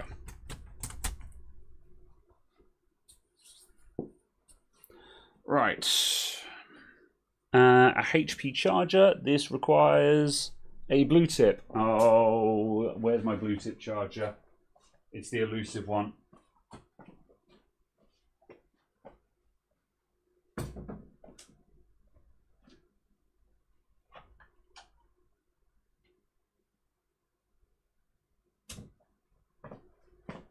Oh, I saw one of these earlier on.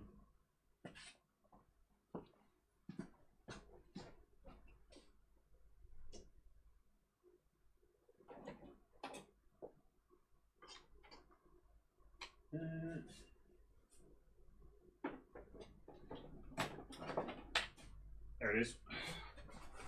I knew it wasn't far.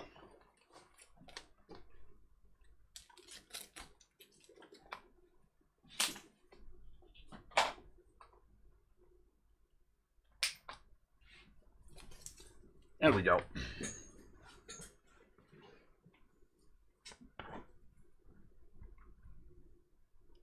What do you do with the old hard drives? E-waste. They go to the e-waste people.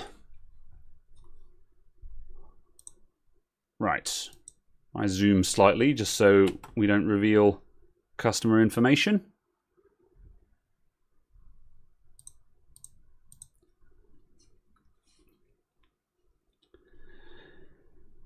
Yeah, this laptop is definitely on its last legs. The AA is not a great user experience, but they do work. Oh, this is giving me a flashing caps lock key.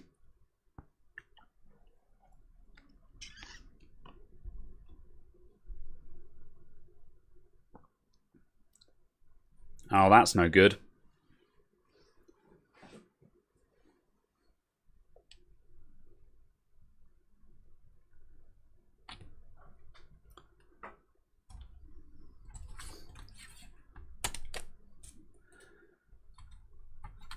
Is this going to start giving me problems?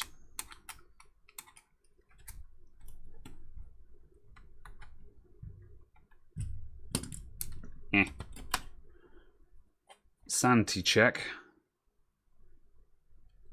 Everything is in. Everything is plugged in. Display is plugged in. We didn't take the motherboard out. SSD is in. I'm going to have to flip the motherboard out to take the... Does this have a BIOS battery in? I'm not sure if this one does or not. HP sometimes do and sometimes don't.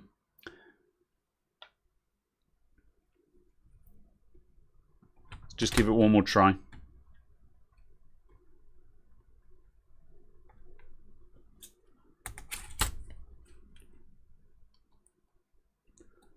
Left the trackpad disconnected. Yeah, let's just get that.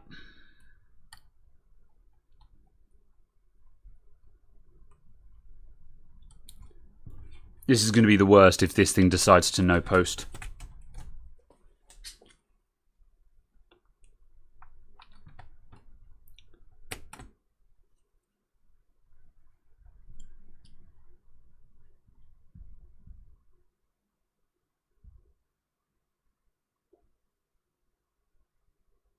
Yeah. I'm going to check my notes. What are you?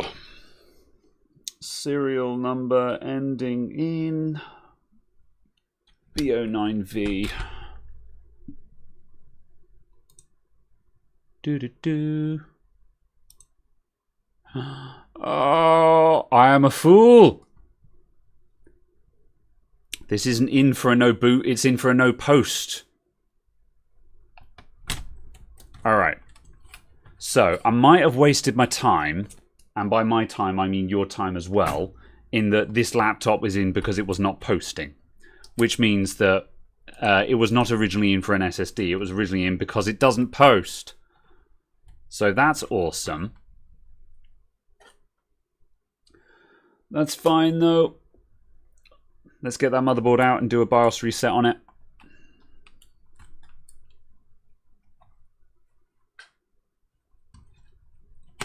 Whoop. Big sad. I kind of just grabbed any laptops I could see that were marked as routine for this stream, which was my theory.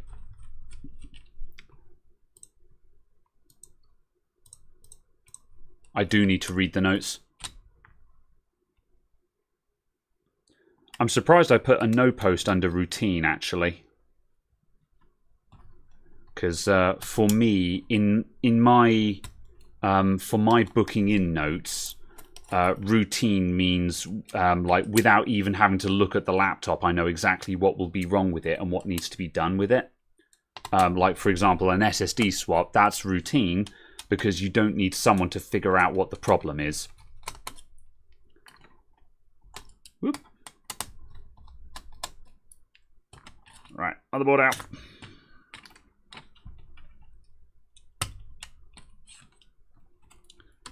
Read the fucking notes. I know.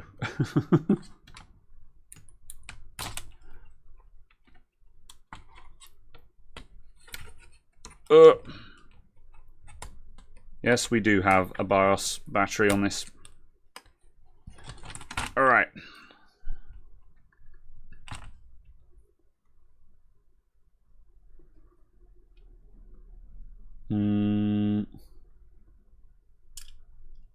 Studio mode.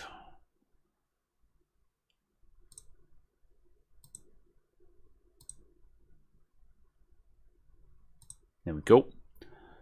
The backup rig has got customer data visible on it at the moment, so I'm just going to hide that. All right. The BIOS battery is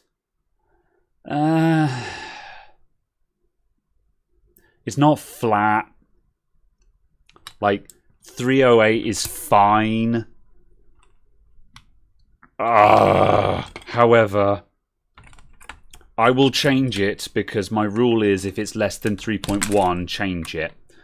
On a desktop, I let them run lower than that.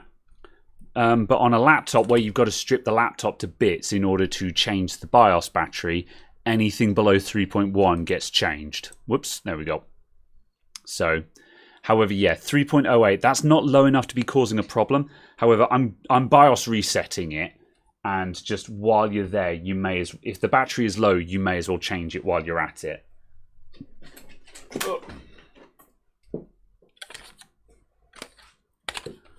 And now I need to get a new one out. It's fine, but yeah, exactly. As I say, for desktop computers, or if the BIOS battery is very easily accessible, I probably would have let, like, if this was a desktop computer, I'd have left 308 in there, and been like, if it runs flat, then the computer comes back in and we spend 30 seconds swapping out the battery.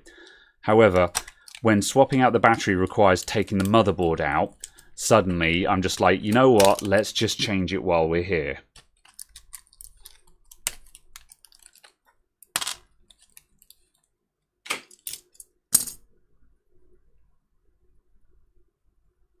Most laptops today use the main batteries, the CMOS. A lot of them do. CMOS batteries are still reasonably common, though.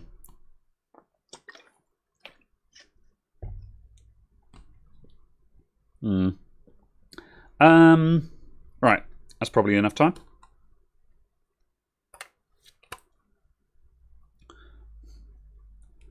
Dunzo.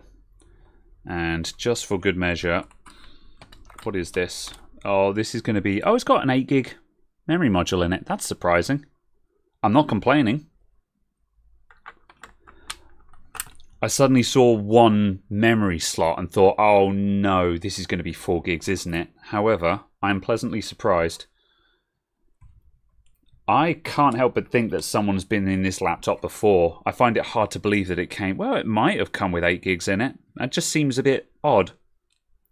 But then, because it's an AMD A8, maybe they overspec'd the RAM? I think I'm being too generous. Ow, I've got a metal splinter in my finger. It's annoying me. Every time I press my finger against something, I can feel it. Oh, there it is. I can see it. Hold on.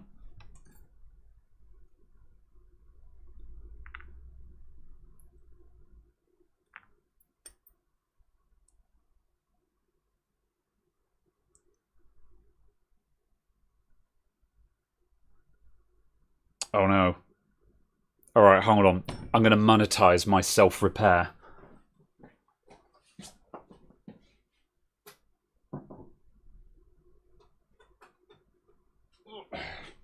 Swapping out HDMI cables.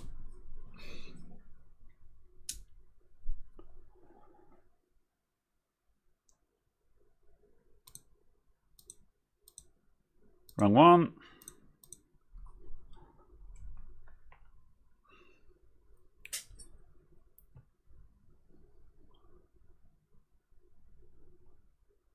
There's the little blighter.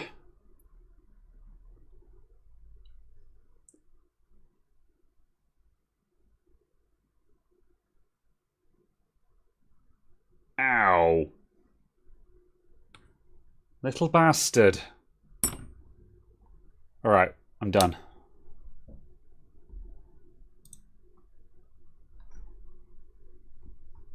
I was ignoring that for the past 10 minutes. And I was like, no, that's actually annoying me quite a lot now. No idea where that came from. Right, let's carry on fixing this thing.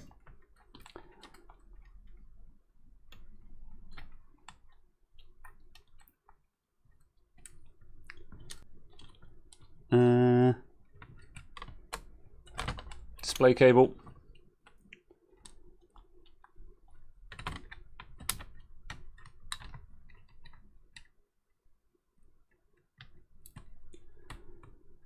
Right. What's the bare minimum I need for this to work? We don't need Wi-Fi. We don't need... we do need DC. We need screen. That is fitted. Don't really need a fan right now. However, I think I can put the fan in, because I think this motherboard will come in and out without the fan. Yeah, it probably will. Either way, let's put that back in. Fans are good for... Fans are useful just because then you know when the damn thing is turned on. Alright. Let's try that.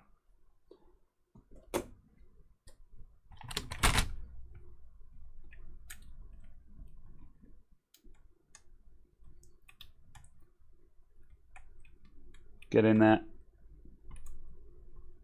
Whoop. I need to swap out those HDMI cables again in a sec, so I can keep an eye on my backup progress.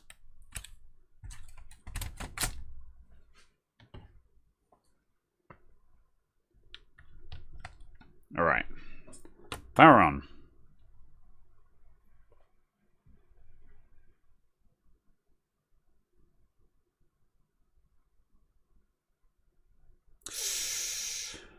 Still with the flashing caps lock. This one's not going to be an easy one.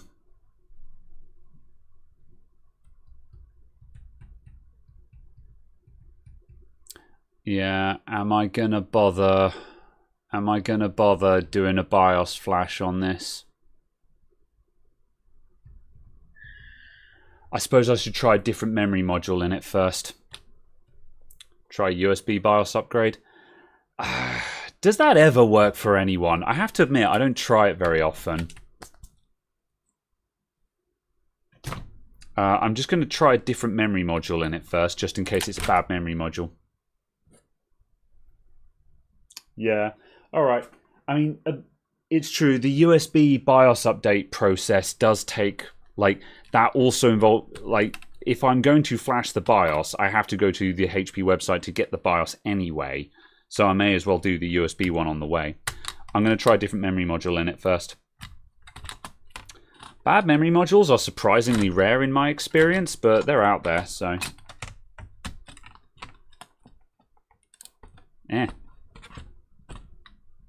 Put the battery in also. No, no, absolutely not. I mean, I don't see how that would help. Well, for the USB BIOS update, actually, you might be right, because the USB BIOS update might specifically want the battery to be present. So actually, that does make sense. So yeah, right. Let me find. What are you? That's PC3. It's low. It's DDR3L. Hang on a minute. I've got some DDR3L over here, I think.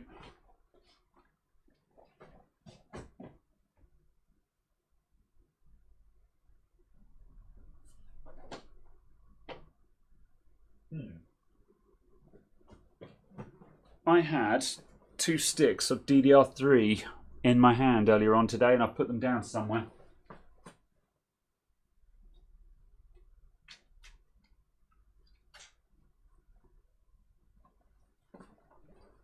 Of course, everything would disappear in front of my eyes when I'm streaming. What's this? That's DDR4.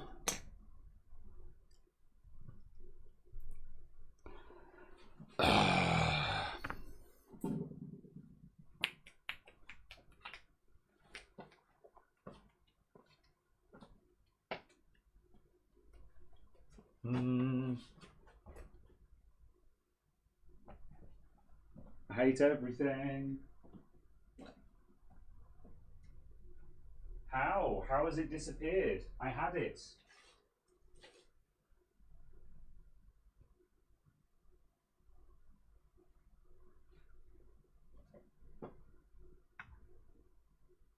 That's not low power either. How? How have I put it down and lost it?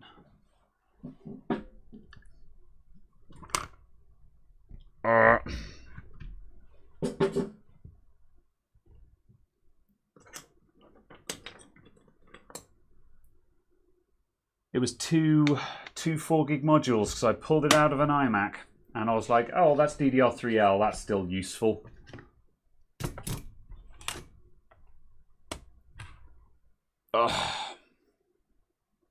Is this thing going to be compatible with non-low power DDR3? I might just try it while I think about where the hell I've put that low power DDR3.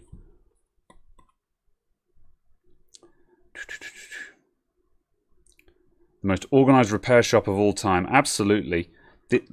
Like I've said, this is why I don't do live repairs. I can cut all of this out in a video. In videos, I just bumble around doing my thing and you fix it all in editing. When you're doing everything live, you can't find anything you need and everything goes wrong.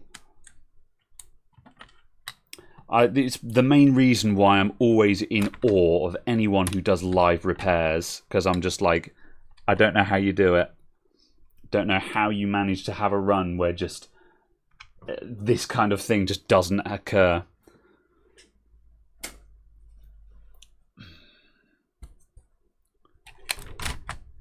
I don't think this thing is going to like non-low power DDR3, because usually if they come with DDR3, if they come with low power in them, then that's what they want.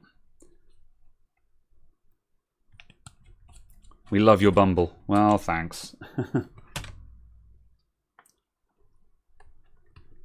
right, let's try that. I don't think this is going to work. I'm still thinking about where those other modules are.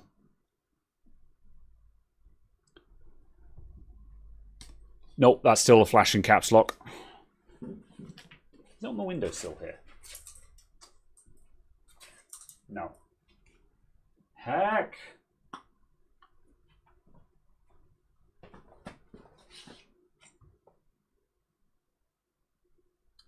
I found more RAM that's also not low power.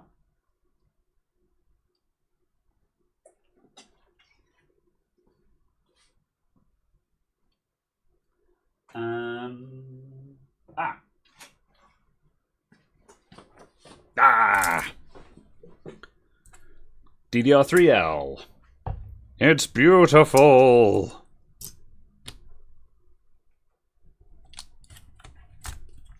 RAM is okay. Do a BIOS upgrade. I think you're right. However, I just want to try a known good RAM module in there first.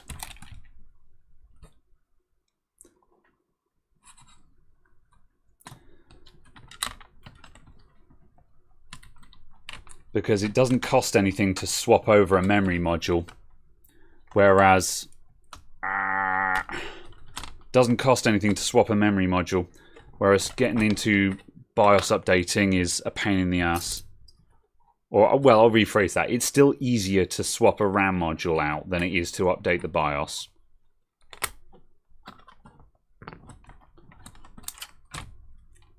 Knowing my luck, you guys are all going to be right. It's going to be the BIOS. But start with the easy stuff first. Because the one time you assume that it's the complicated one will be the time when it's not.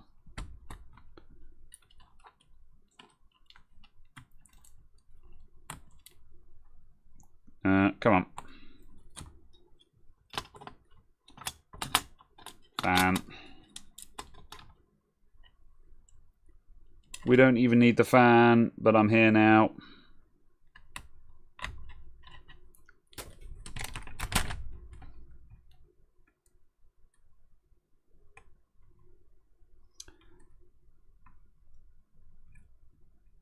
There we go. Right, keyboard.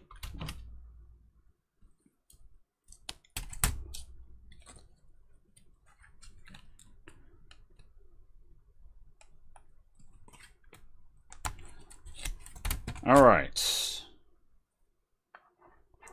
Here it comes, everyone. It's going to be another flashing caps lock light. Or I get to be really smug and say, I told you so.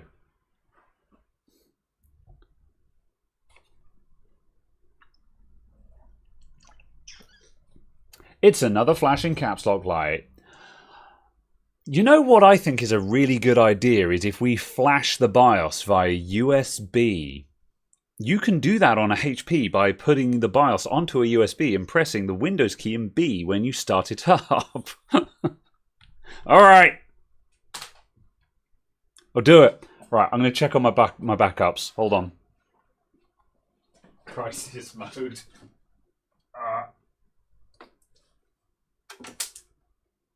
Checking on the backups.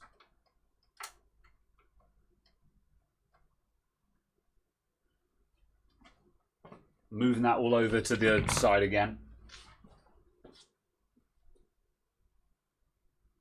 That's done. Cool. Start the next backup.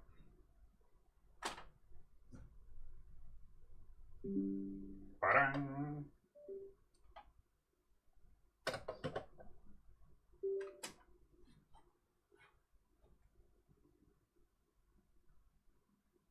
Right, that is for you.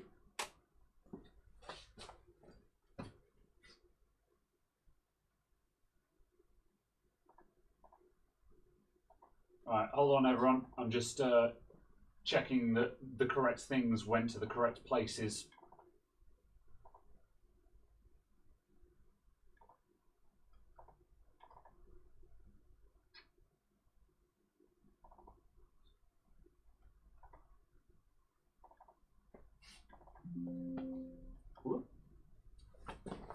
Right. The black one. Yes, I did have all of the correct drives in the right places, so I didn't actually make any mistakes when swapping out drives. I just thought I had. Good, we're fine. Right, start back up.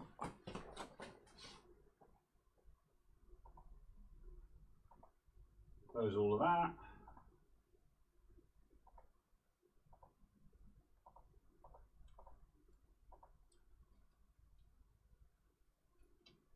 HP, AIO.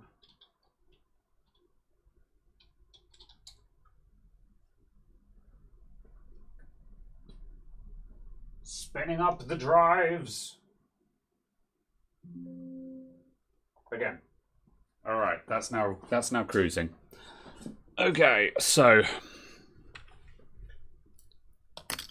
I need a flash drive.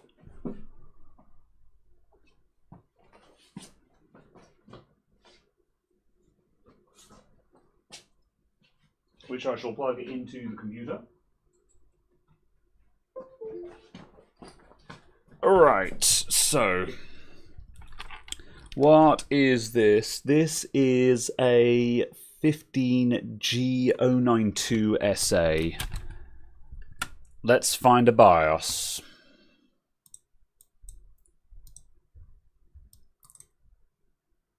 And can we have desktop?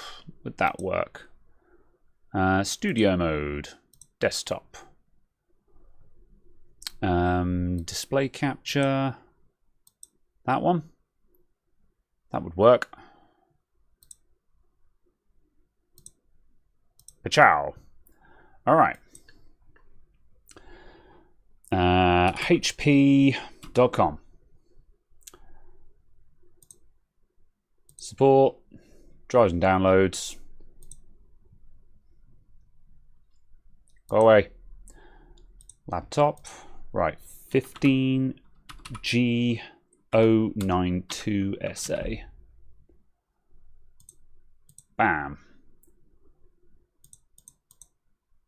Show me the BIOS. There we go. That looks promising. Give me one of them. Dunzo.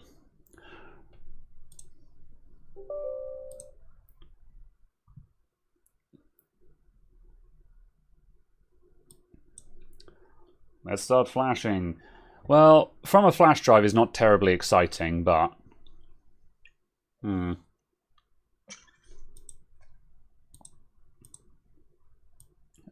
Sure. Mental note 90187. Okay. Right, create a recovery USB flash drive. Yes, please.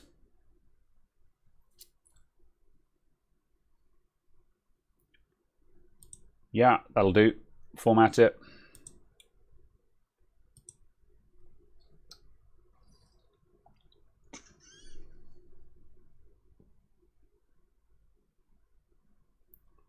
All right.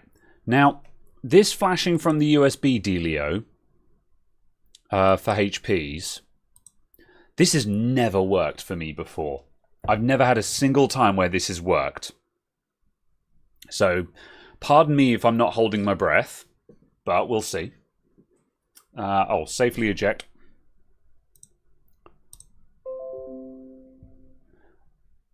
Oh, I should have checked the contents of it first, actually.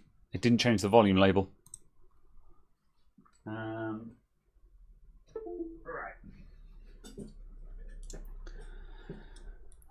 Win key and B and power on. Yeah. Okay, let's stick that into...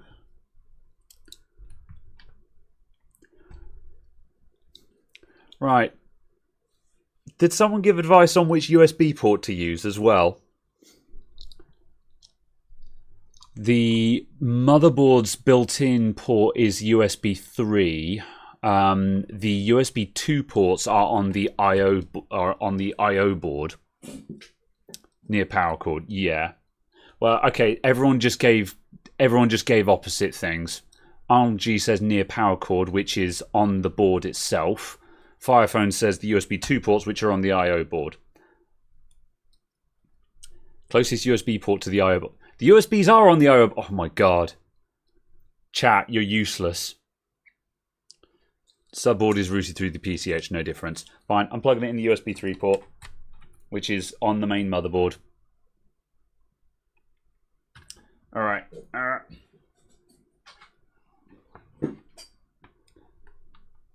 And, oh yeah, we'll give it the battery as well for good measure.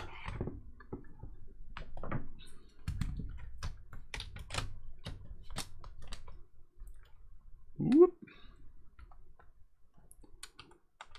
Power.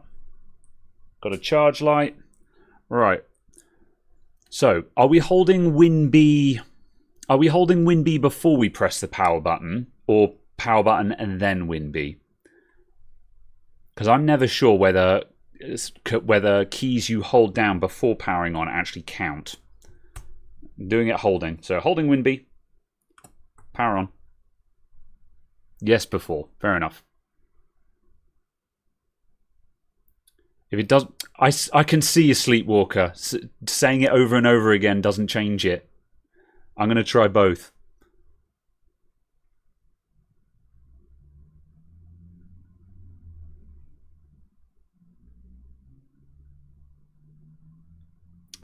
Right.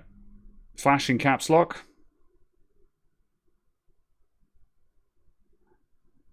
That, I'm assuming, is no good. Give it one more try. Nope. Alright, I'll try it on the other one.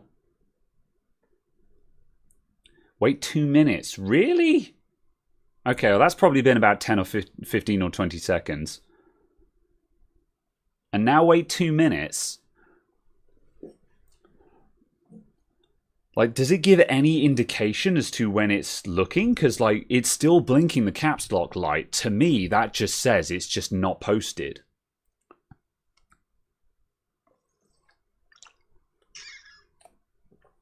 I'm kind of more inclined. Sometimes it doesn't show on screen until it's done. Yeah, but if it's still blinking the caps lock light, like if the caps lock light wasn't blinking, I would say sure, that means it might be doing something. I tell you what, Mike, I need to buy some flash drives that have activity LEDs on them, because that can give you so much information. So yeah. Yeah, no, I'm going for the other USB port. Oh. Yep, alright. Hold down power button.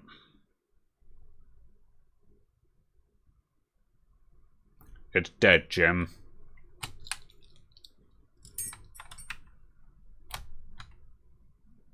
Try the chipmunk in the old port. That's not a bad idea. Let me grab it. Ooh.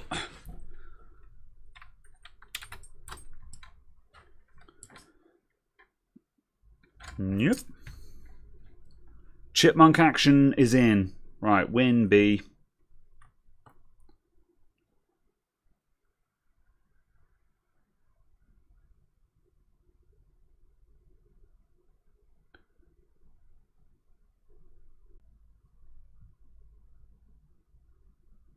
Okay. Right, are we back?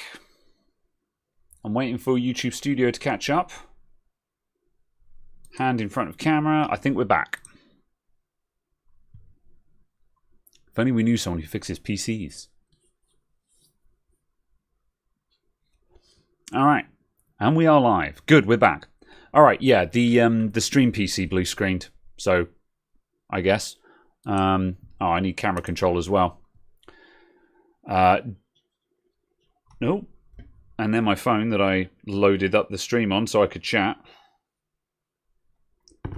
It's fine. It's fine. Everything is fine. There we go. All right. It didn't work. And a surprise to no one, it didn't work. So I held down Win B. We still got a flashing caps lock light here, and there was no activity on the chipmunk at all. So at this point, I've no reason to believe that it did anything at all. So let's flash the BIOS for realsies and see if that does anything.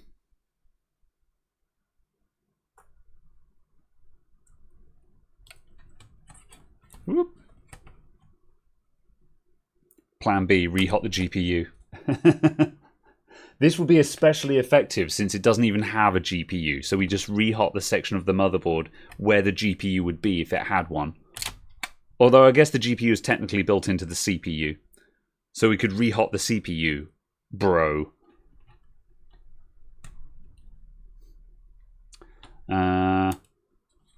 Alright. This is a waste of time. However, let's keep going just for science.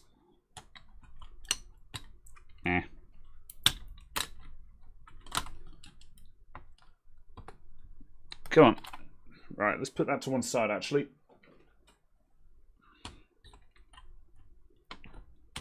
Oh, whoops. Battery was still in.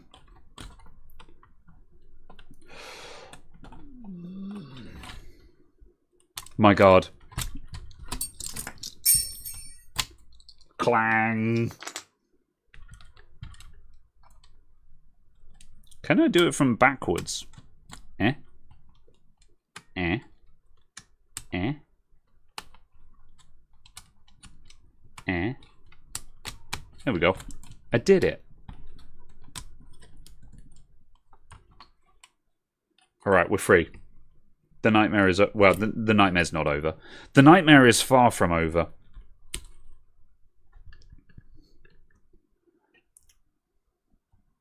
Rehot the FCH. What's an FCH? That's not a term I've heard before. Okay, so... U2 is probably our BIOS chip there. That's what I'm going with.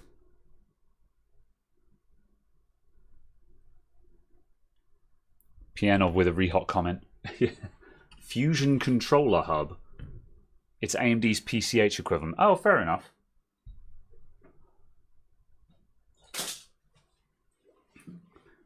I wasn't aware that it was specific, at least for that generation. Yeah, I suppose it's because it's like it's not a CPU, it's an APU. Yeah. Is that an... Yeah, it's an MXIC. Yeah.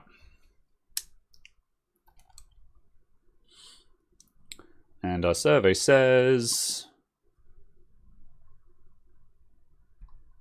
Our survey says... Capture? That's no bueno. Capture with face cam. Oh, yeah. Let's do that one. Oh, it hasn't saved. Oh, okay, that's fine. Now I understand. There we go. Right. Onwards, onwards. There it is.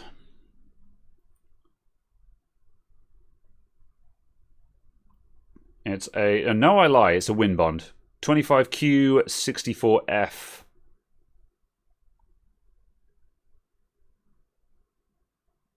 I cannot get that in the right light at all. There are some chips where whatever light you hold them in, they're just illegible. There it is. There it is. 25Q64FV Seek. And let's just freeze frame on that.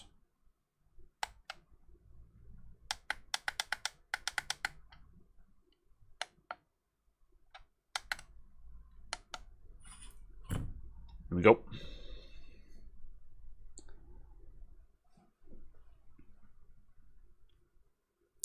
I tried both the USB ports.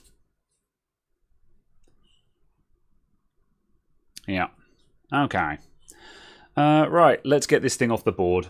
I didn't want to start doing this kind of thing on stream, but this is where we live now.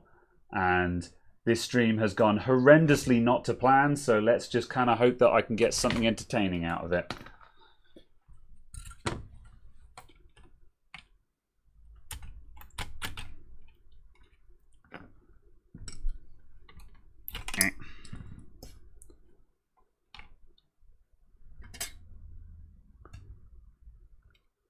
Wrong one.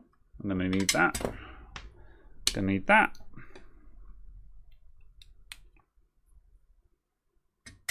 All right.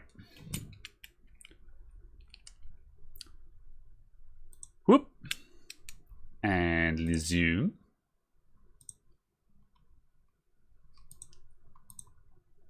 Poof.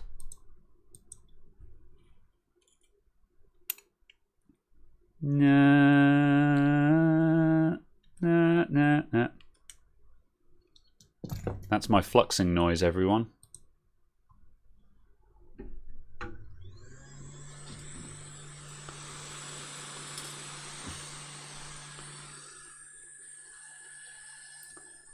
Right.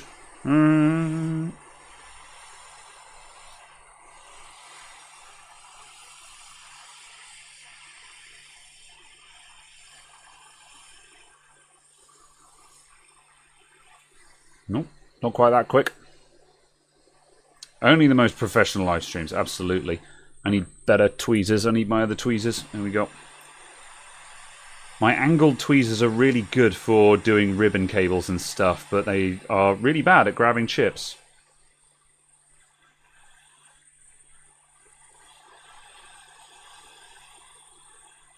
Damn, I should have wetted these joints.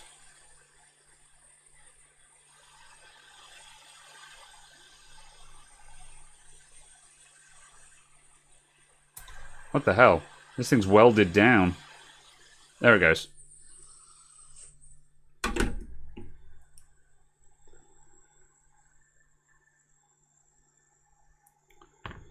Okay. Put that to one side. Whoops. That's a lot of flicker. Let's get rid of that.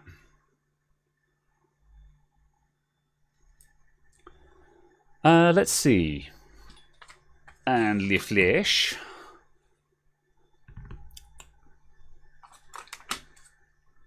And I'm going to put it on a board, I think. Not that one.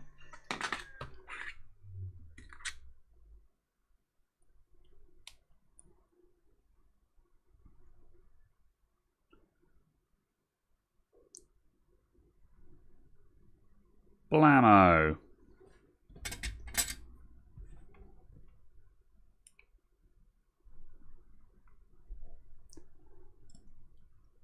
Why not use clips for a change?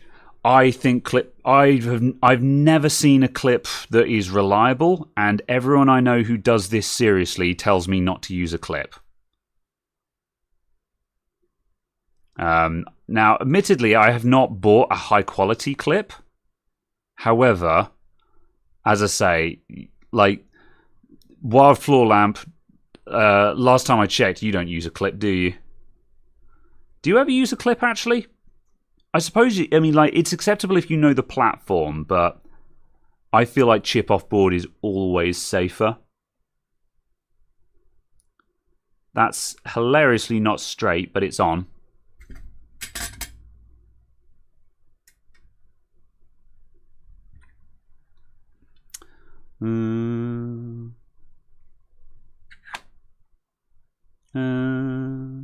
Right. What did we decide this was? 25. 25 series. Okay. There we go. I think I was doing all of that off shot, actually.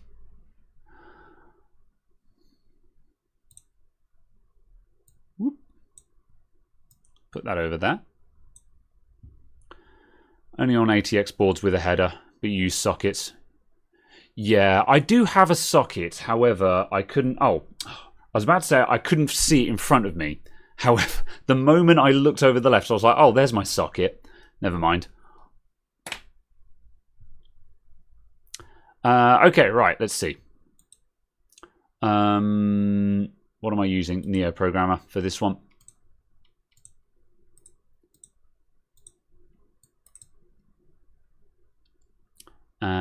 let's see, let's swap some windows around and go to desktop. Oh, it hasn't saved any of my stuff. All right, hold on. Capture left display and get rid of that one. And let's add in the face cam again. Video capture. Add in InstaFace. That'll do. Working. All right. What did we have? It was a 25Q64FV. 25Q64FV, top options, select, and read. Away we go.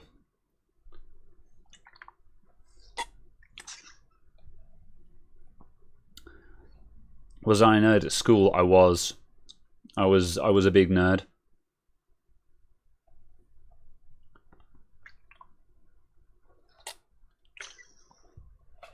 I'm heating up the board near important flip chips on that one. Are they really that sensitive though? Like, I get what you're saying. I was heating the board. But like, are they really that sensitive to heat? Like, if I was lingering there at full tilt for a very long time, I would understand that putting too much heat into the CPU and the Super I/O, the brain is fried, the ENE chip, I would understand. But like I said, we weren't there forever though.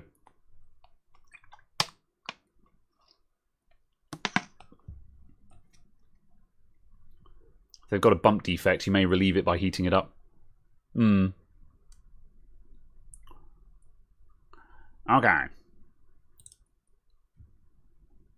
Save.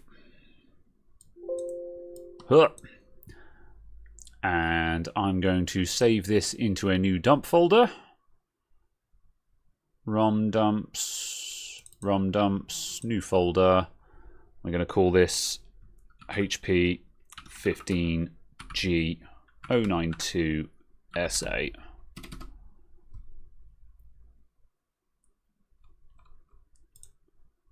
There we go. And I'm going to call that dump. Okay.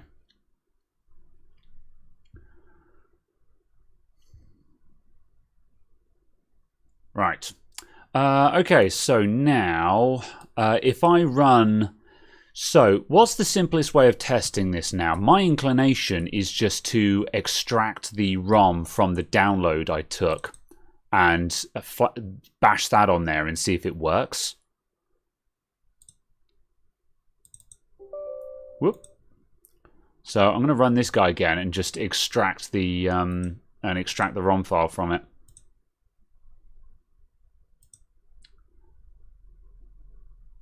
Whoop. Copy. And browse, and I want to put it on C drive ROM dumps HP 15. There we go. Blammo.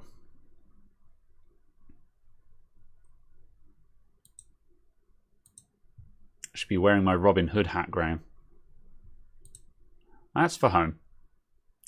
Don't forget the e-serial mentioned earlier in chat. I do all of that if we get... Normally I see if the computer works first, which often requires me to do it twice, but I like to just get this system is working before I start going to the trouble of extracting everything. Let's just start by opening this first. Let's see. Alright, we've got a 4 meg and an 8 meg one. What's the 4 meg one? Oh, that's yeah. Help me out here. The ENE chip, what is it? EC, that's the one. I was going, no, it's the EC firmware.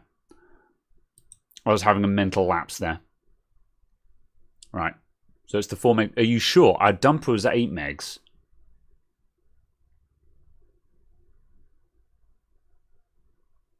2 distinct boards, 2 distinct firmware images. Yeah. It's the 2 board model BIOS, 8 meg other model. But my dump is 8 megs. Yeah. Like, here's the dump file, and it's 8 megabytes.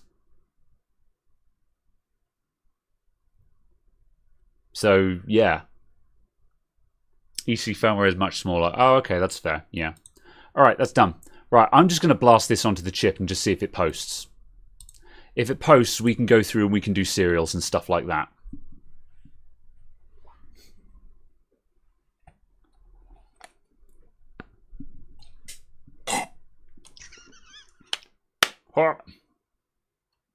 How are my things? Right, my next backup is done.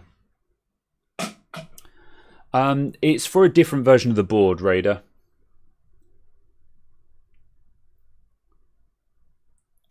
No, I cancelled that. Although, now you're making me doubt myself. Oh, no. Okay, I thought I cancelled.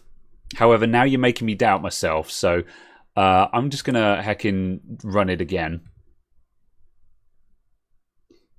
I'm 99% certain that I cancelled the file open. However, now I've got to cancel it again. Oh no, it's Why do I listen to chat? Please stop. There we go. Right. Open. Everything off. Yeah, go. Okay. Right, while that runs, I'm going to swap over my hard drives again.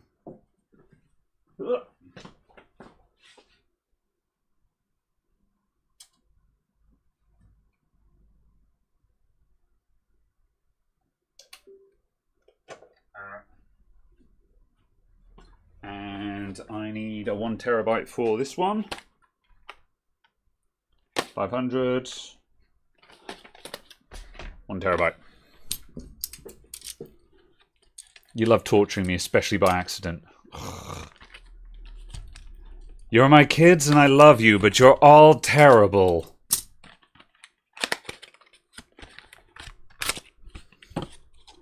This stream is so stressful, I hate it. Also, my timer has reset because OBS has restarted, so I don't know how long I've been streaming for. Let's see,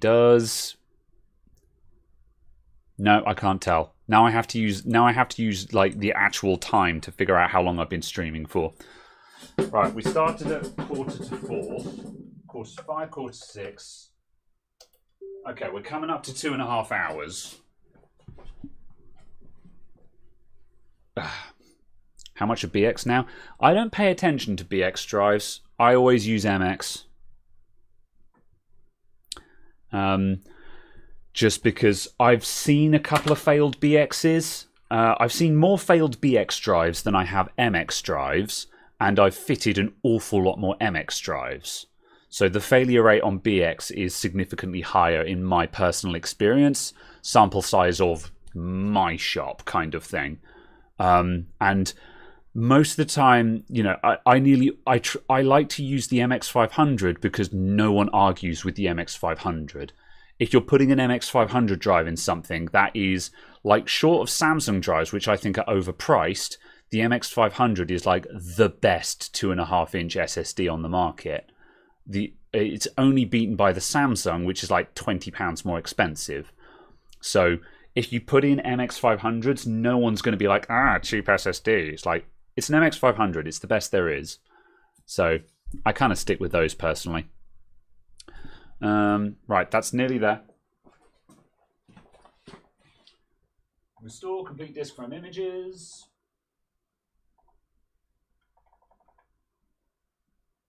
Store to MX.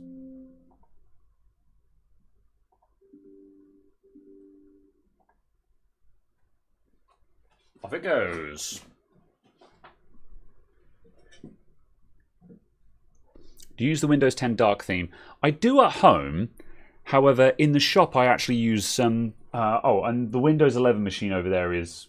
Actually, it's semi, but I actually use light theme on this PC that we're working on at the moment, just because I'm in a very light environment.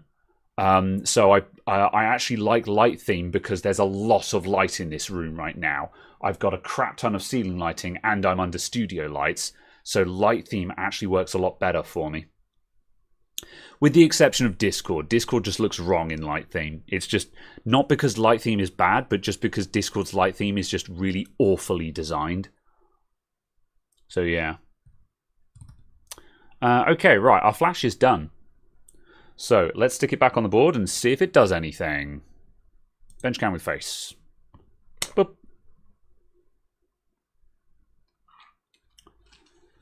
Can you please CMOS reset by pressing power button for 15 seconds while battery out and power supply is not connected? I mean, that's been done because I mean we've taken the chip off of the board and the battery is off of the board. It doesn't get any more reset than this.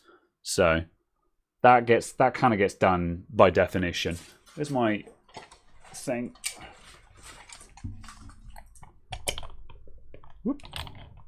Discord is awfully designed. I don't mind the design of Discord. The ROM has nothing to do with the RTC battery. Yeah.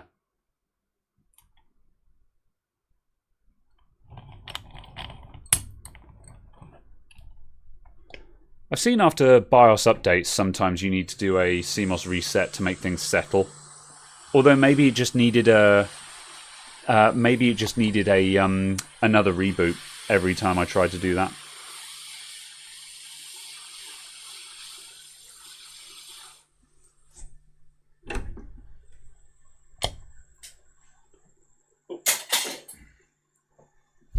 Where's my motherboard?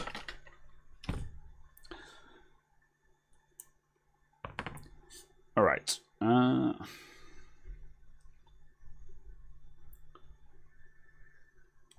Just go till you're done. We'll see. I'd like to get an answer on this one. Like this will be a good win if we actually get a result out of this. Right, let's release freeze.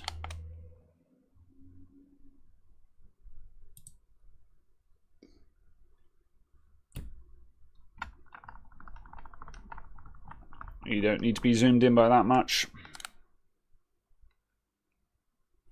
Go away, menu.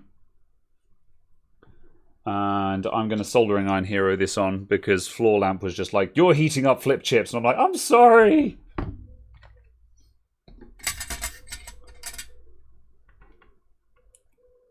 Bert, you're shouting again, Bert. SPI ROM got clean firmware, so clean NVRAM anyway. And removing all the power is the best way to reset. Yeah. I mean, if we may still need to transfer across serial data and stuff like that, but it's an old laptop. You know, to be honest, I'm not holding my breath. I'm just curious at this point. Oh, this soldering iron is not hot enough. Why the hell is this thing set to like 370?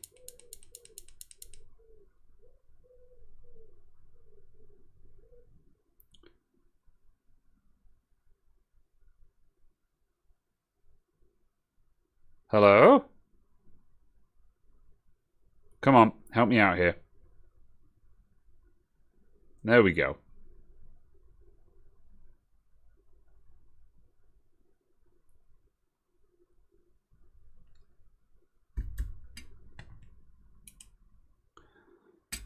Okay.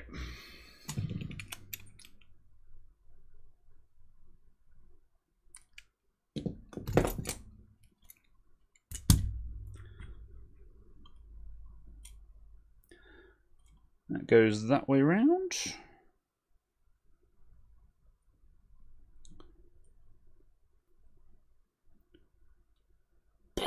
I need to turn this board around. I'm working so cack-handedly right now. Let's go around to there. There we go. Try bismuth for desoldering those. I need to get some proper bismuth. In a recent video, I was desoldering a DC jack or something like that. And I was like, I've got some low melt solder. And it didn't seem to work very well. And someone in the chat was just like, lol, that's not low melt. And I did a test on it, and I was like, oh, no, you're right. This is not low melt. eBay lied. And it was a bit awkward. So I need to actually get some proper kosher bismuth stuff.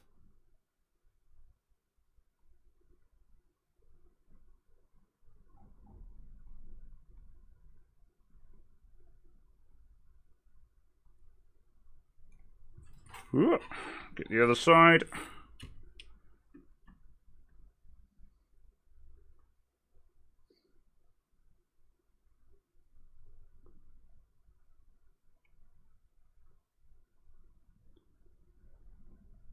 Oh, that's not sitting very flat at all.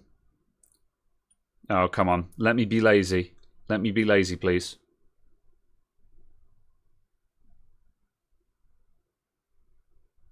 There we go. That'll do. That's fine. Good enough for Australia.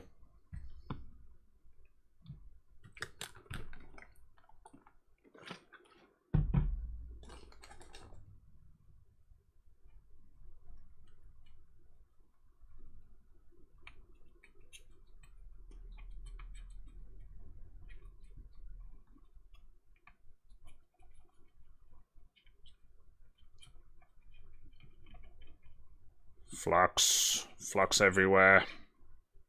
Just going to get the worst of it off. Oh, that's going to want a toothbrush.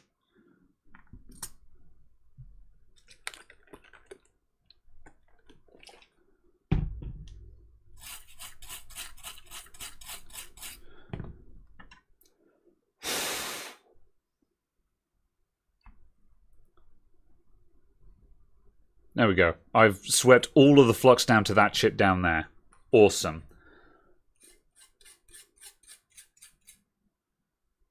What the hell happened? I put blobs everywhere. Oop.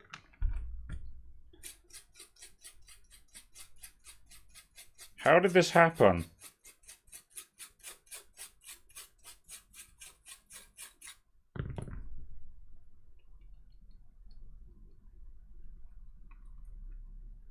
There we go. Everything looks awful under the microscope, but that's a lot better than it was. And that is on... Is that middle guy on properly? Yeah, that's fine.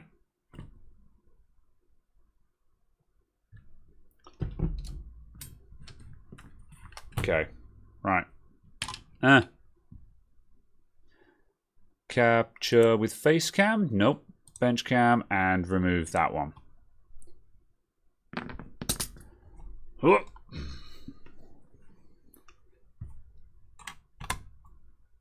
Okay. Let's plug this in and watch it not work.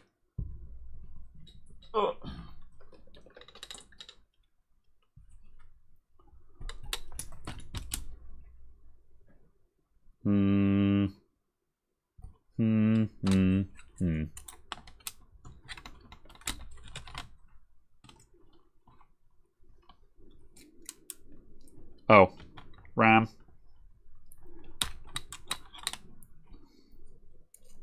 That'd be embarrassing. Actually, I'll put the original module back in, because we've no reason to believe there's anything wrong with the original memory module at this point.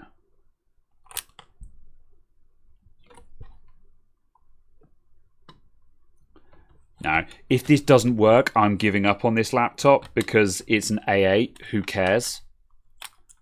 I will give up on it and I will upsell them on a second-hand Dell Latitude, refurbished Latitude.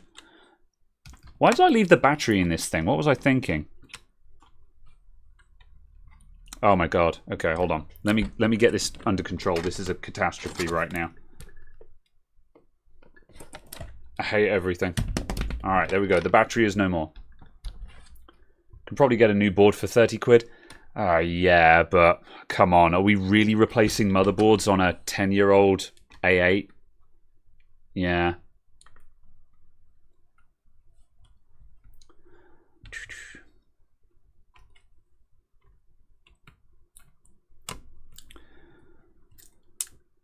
Yeah, like, to be honest, if it weren't for the fact that we were doing it for the live stream, I don't need the Wi-Fi card. What am I doing? If we weren't doing this for the live stream, I probably would have given up on this straight away. I wouldn't have even bothered starting to do BIOS stuff on this. However, sometimes you work on a job for the purposes of science and or entertainment. So, you know, here we are.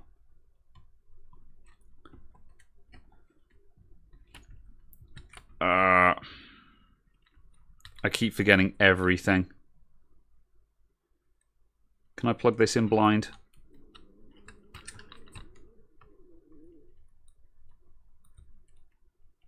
No, fine. It's staying unplugged. What is that? That's USB. We don't need USB right now. We don't need that. I literally just need to see if it's going to post.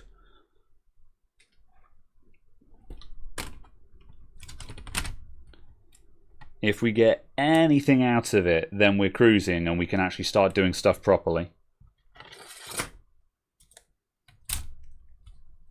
Do it for the chicks. The chicks or the clicks?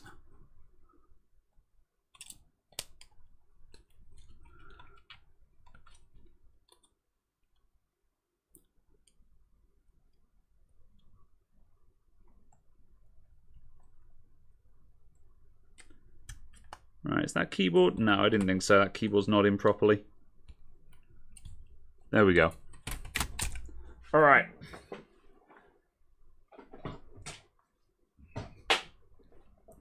Okay, we've got a keyboard, we've got a power button, we've got DC. We've got a light on the charger. Activate! Our survey says...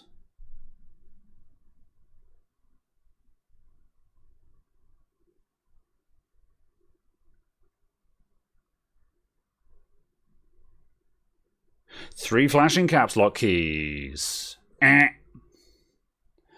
Nope. You get nothing. You lose. Good day, sir. No, it's not new behavior. That's what it was doing. Yeah. Yeah, I don't care. I'm done with this thing.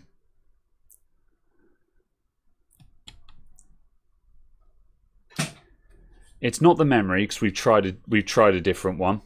So yeah, it's going to be the EC or the CPU, and I don't care about either of those things.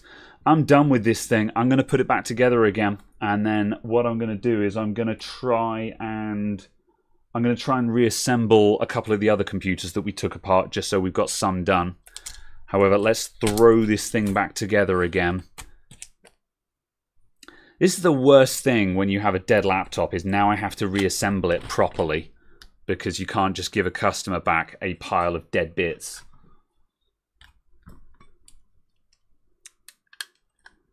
Got the data back up. This is true.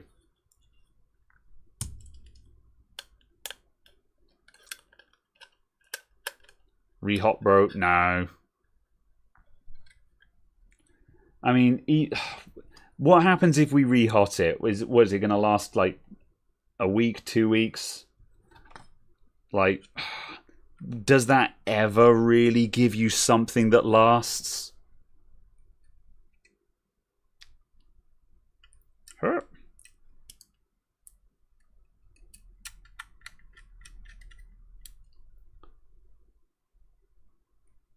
Always check the memory pins.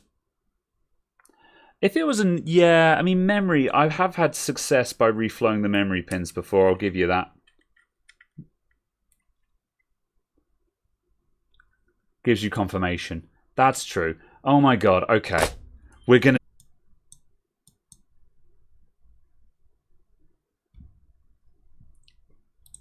Coming back. Coming back. Coming back. I think we're back. Bench cam with face. Bench cam with face. Okay. Yeah, thanks everyone. The stream PC is overheating because there's because the water cooler in it has died. It's been okay. Like during the week, I've been doing intermittent recording on it, and it's been okay. However, I think this extended run of recording is taxing it a bit too much. So yeah, this afternoon stream was nearly going to be changing the cooler on this and building up the other PC, and my God, I wish I'd done that now. I wish I'd done that instead of this. We're gonna rehot, yeah. All right. Still wearing a sweater. It's a long sleeve T-shirt, I'll have you know. Place a fan on it. That doesn't help if the pump is gone. Right, okay, we're gonna heckin' rehot this thing, and it's gonna be awful. All right, so what is our rehot procedure? Ooh. We're just gonna take the cooler off and just belt the CPU with a load of heat.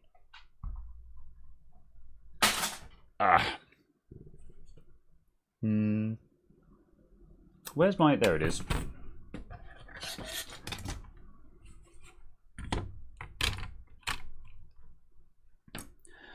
$200C, 45 seconds. All right.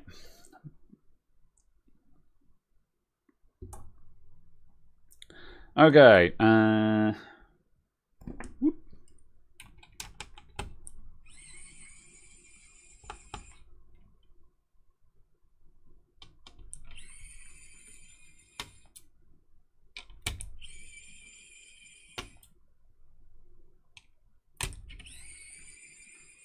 It's like number wang. My God. These CPUs are so depressing. It's so small.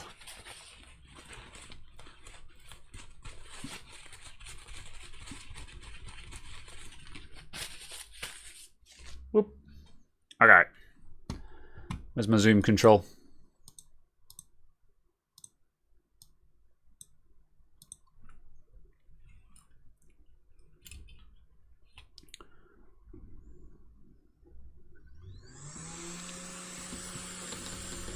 Okay, 45 seconds.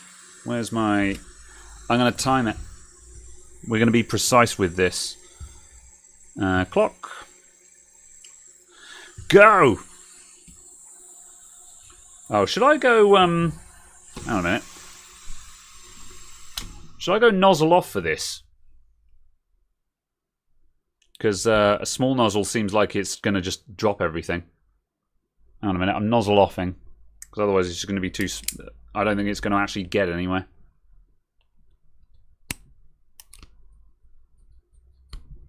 There we go. Let's try that again.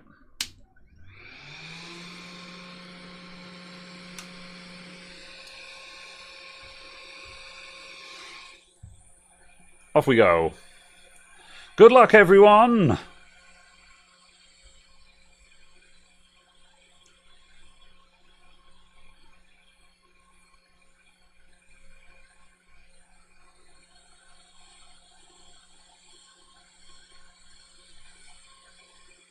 Pop, pop, pop, pop, pop.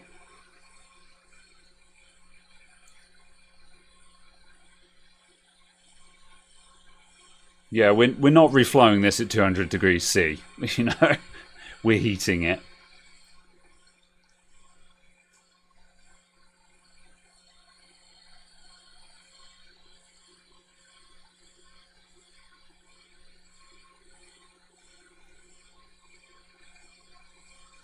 All right, there we go.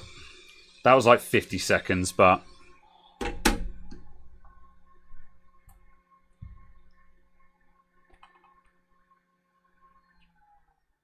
Okay.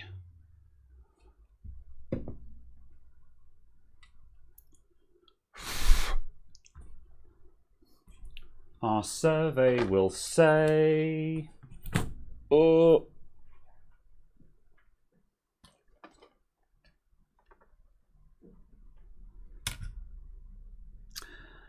check the memory pins.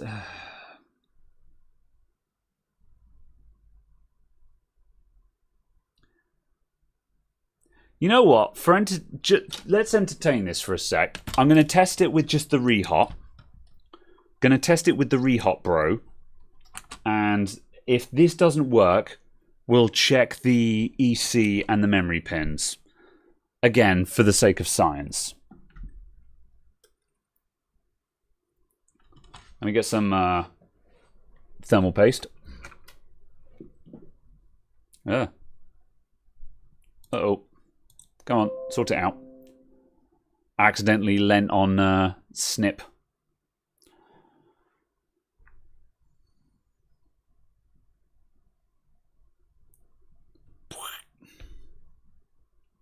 Cartoon splat noise.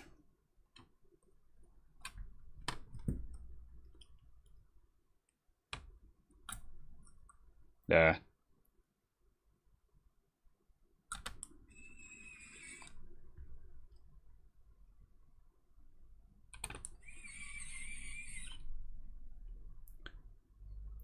Give 3 blinks, not 1 without RAM. Well, we've got 3 blinks anyway, although they're long blinks.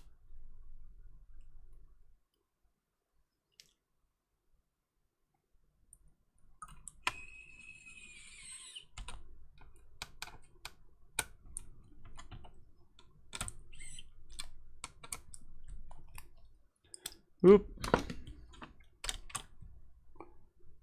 Memory. Oh, round the back.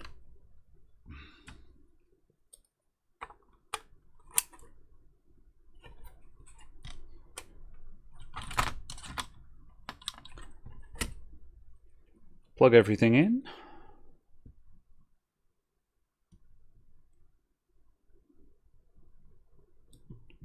One.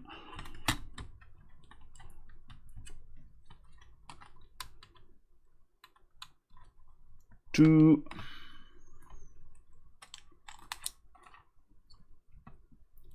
Sit. There we go. And 3.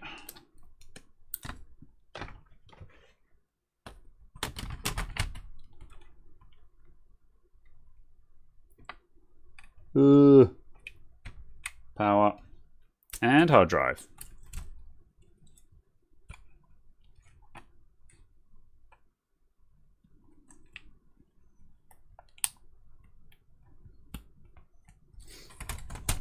Okay.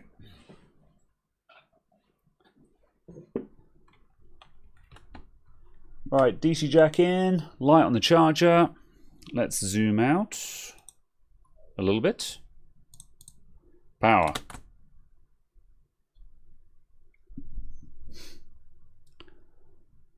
One. 2. 3. That's just a steady blink, I think. Yeah, I think that's just a steady blink. Will it turn on without the CPU fan? Yeah, it will. Yeah. Either way. That's still a no bueno. Since we're here, we'll run the soldering iron down the memory pins again. I'm not holding my breath. I think we are wasting our time, but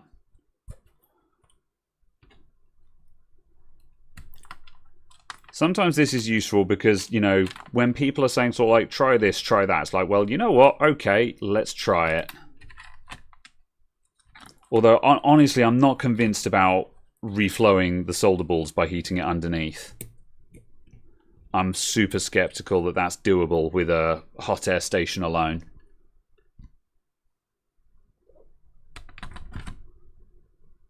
See no reason why it'd be a RAM issue. Yeah. I mean, I think this is the only thing we can do. Could still be missing CPU V-core or something. Yeah, you think? Are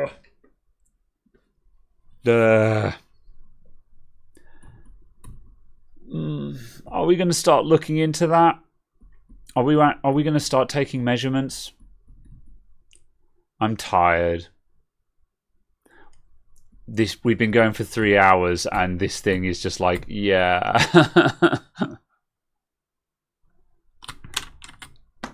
Let's have a quick look anyway. Time to get a headstone made up for it. Yeah, yeah.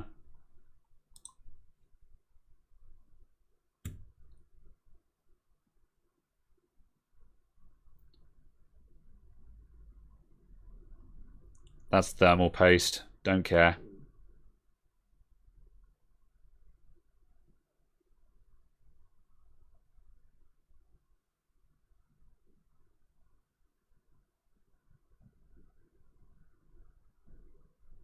Yeah, that all looks fine. Plug the board in bare, short the power button, measure around and waste your time.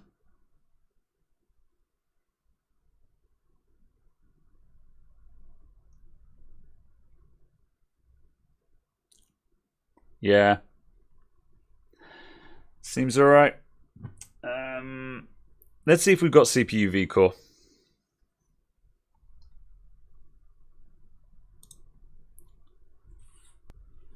So first of all then, where even is vCore on this thing? Is it going to be...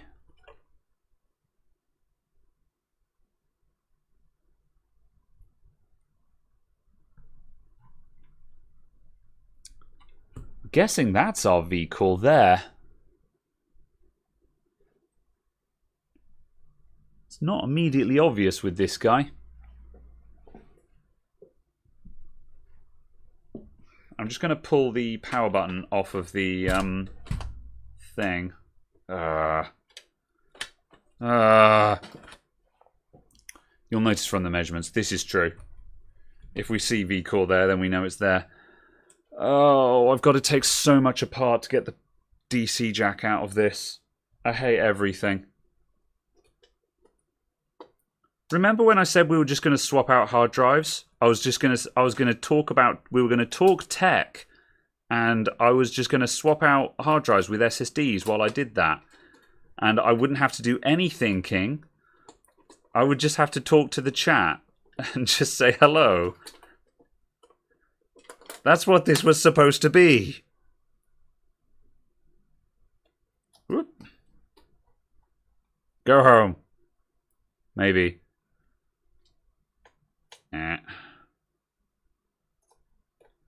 Does Chipmunk detect any CPU? No, the Chipmunk was dead. Or rather, the Chipmunk was not seeing any USB activity. Because we had that attached. We had that attached when we were going for the original USB flash. Blame Cyan, go home. This is a very good prospect. Right, so we want that. I'm definitely not putting this together tonight. Alright. Whoop. Okay.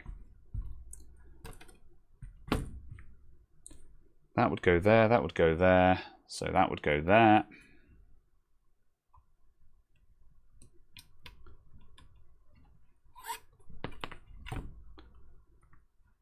And that would go there.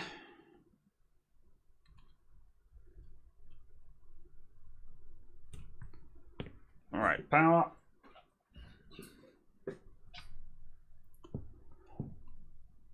Quad view.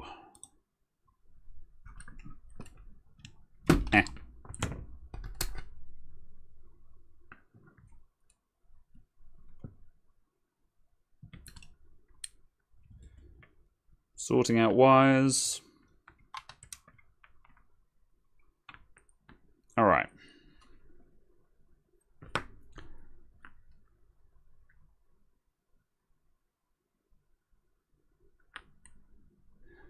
Oh, hang on a sec. I'm going to plug in the CPU fan just so we know that it's actually on. Because I've got no indicators now. Oh, we've got a power LED up in the top left. So we do know that it's on.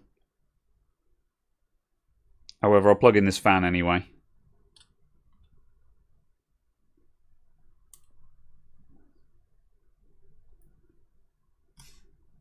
Right.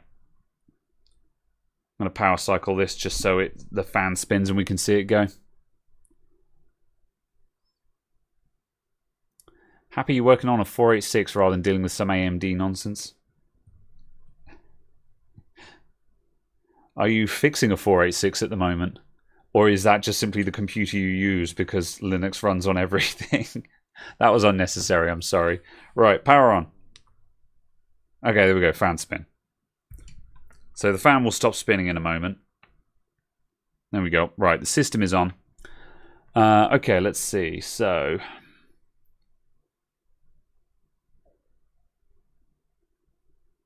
let's see.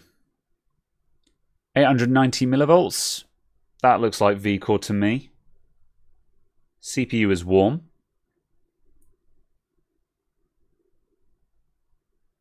There's a 1 volt rail there.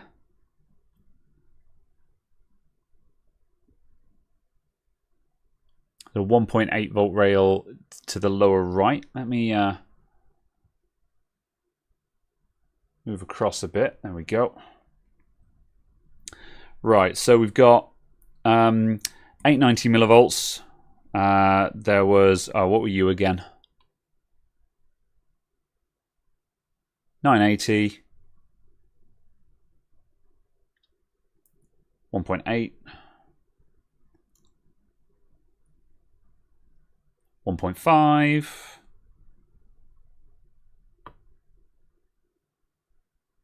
1.3. 1.3 is DRAM, right? That's got to be DRAM, probably.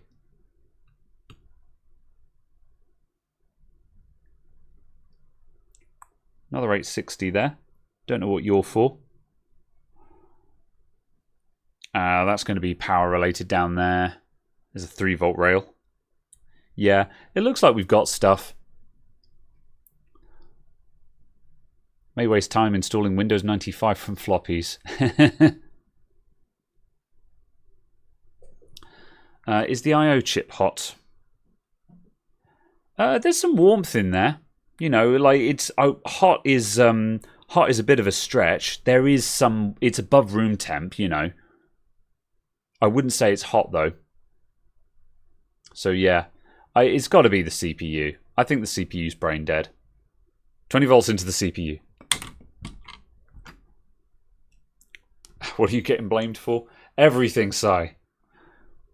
Would it recognize if you insert HDMI? No, not when it's giving a flash code. There's no reason to believe that this is a bad display, especially because the chipmunk was not showing USB activity earlier on. I'm out. It's been 3 hours. I'm out. This stream was not what I intended. So I'm out. I leave. I quit. Can we go to... Is Facecam a thing? Yeah, that's it. Yeah.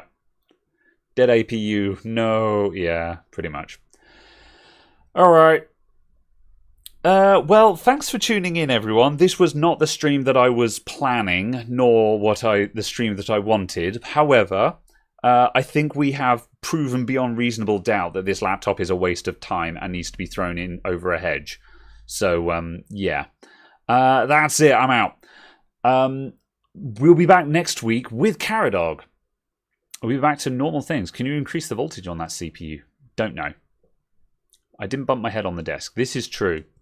This is true. So, yeah. All right. Thank you everyone for tuning in. I'm out. We'll be back next week. If you enjoy the sound of my stupid voice, you can catch me on Twitch tomorrow at 7 PM UK time. I'm going to drop the link in the chat. Twitch.tv/NethSM. So thanks for tuning in. And I'll be back tomorrow on Twitch with more Cult of the Lamb and new videos next week as usual. So yes, Wild Carrot helped solve the stream PC cooling. Yeah, maybe I'll probably get that done during the week because it's been bothering me. So yeah, much thanks to Wild Floor Lamp and Pianov and Arnold and the gang for providing some input on this. Yeah, as I say, I think we were wasting our time on this one. However, thanks for indulging this. It's much appreciated. And also, Nikolai, nice to see you as well. Thanks for your tips on the 3D printer stuff. It was helpful, and I have things to do. I'm going to be editing that video this weekend. So yeah, thank you everyone, and I'll see you soon. Do I have a Discord? Yeah, Discord is linked in down below. Discord is in the description. So see you all next time, and I'm going to hit stop streaming. Bye, y'all. Toodles.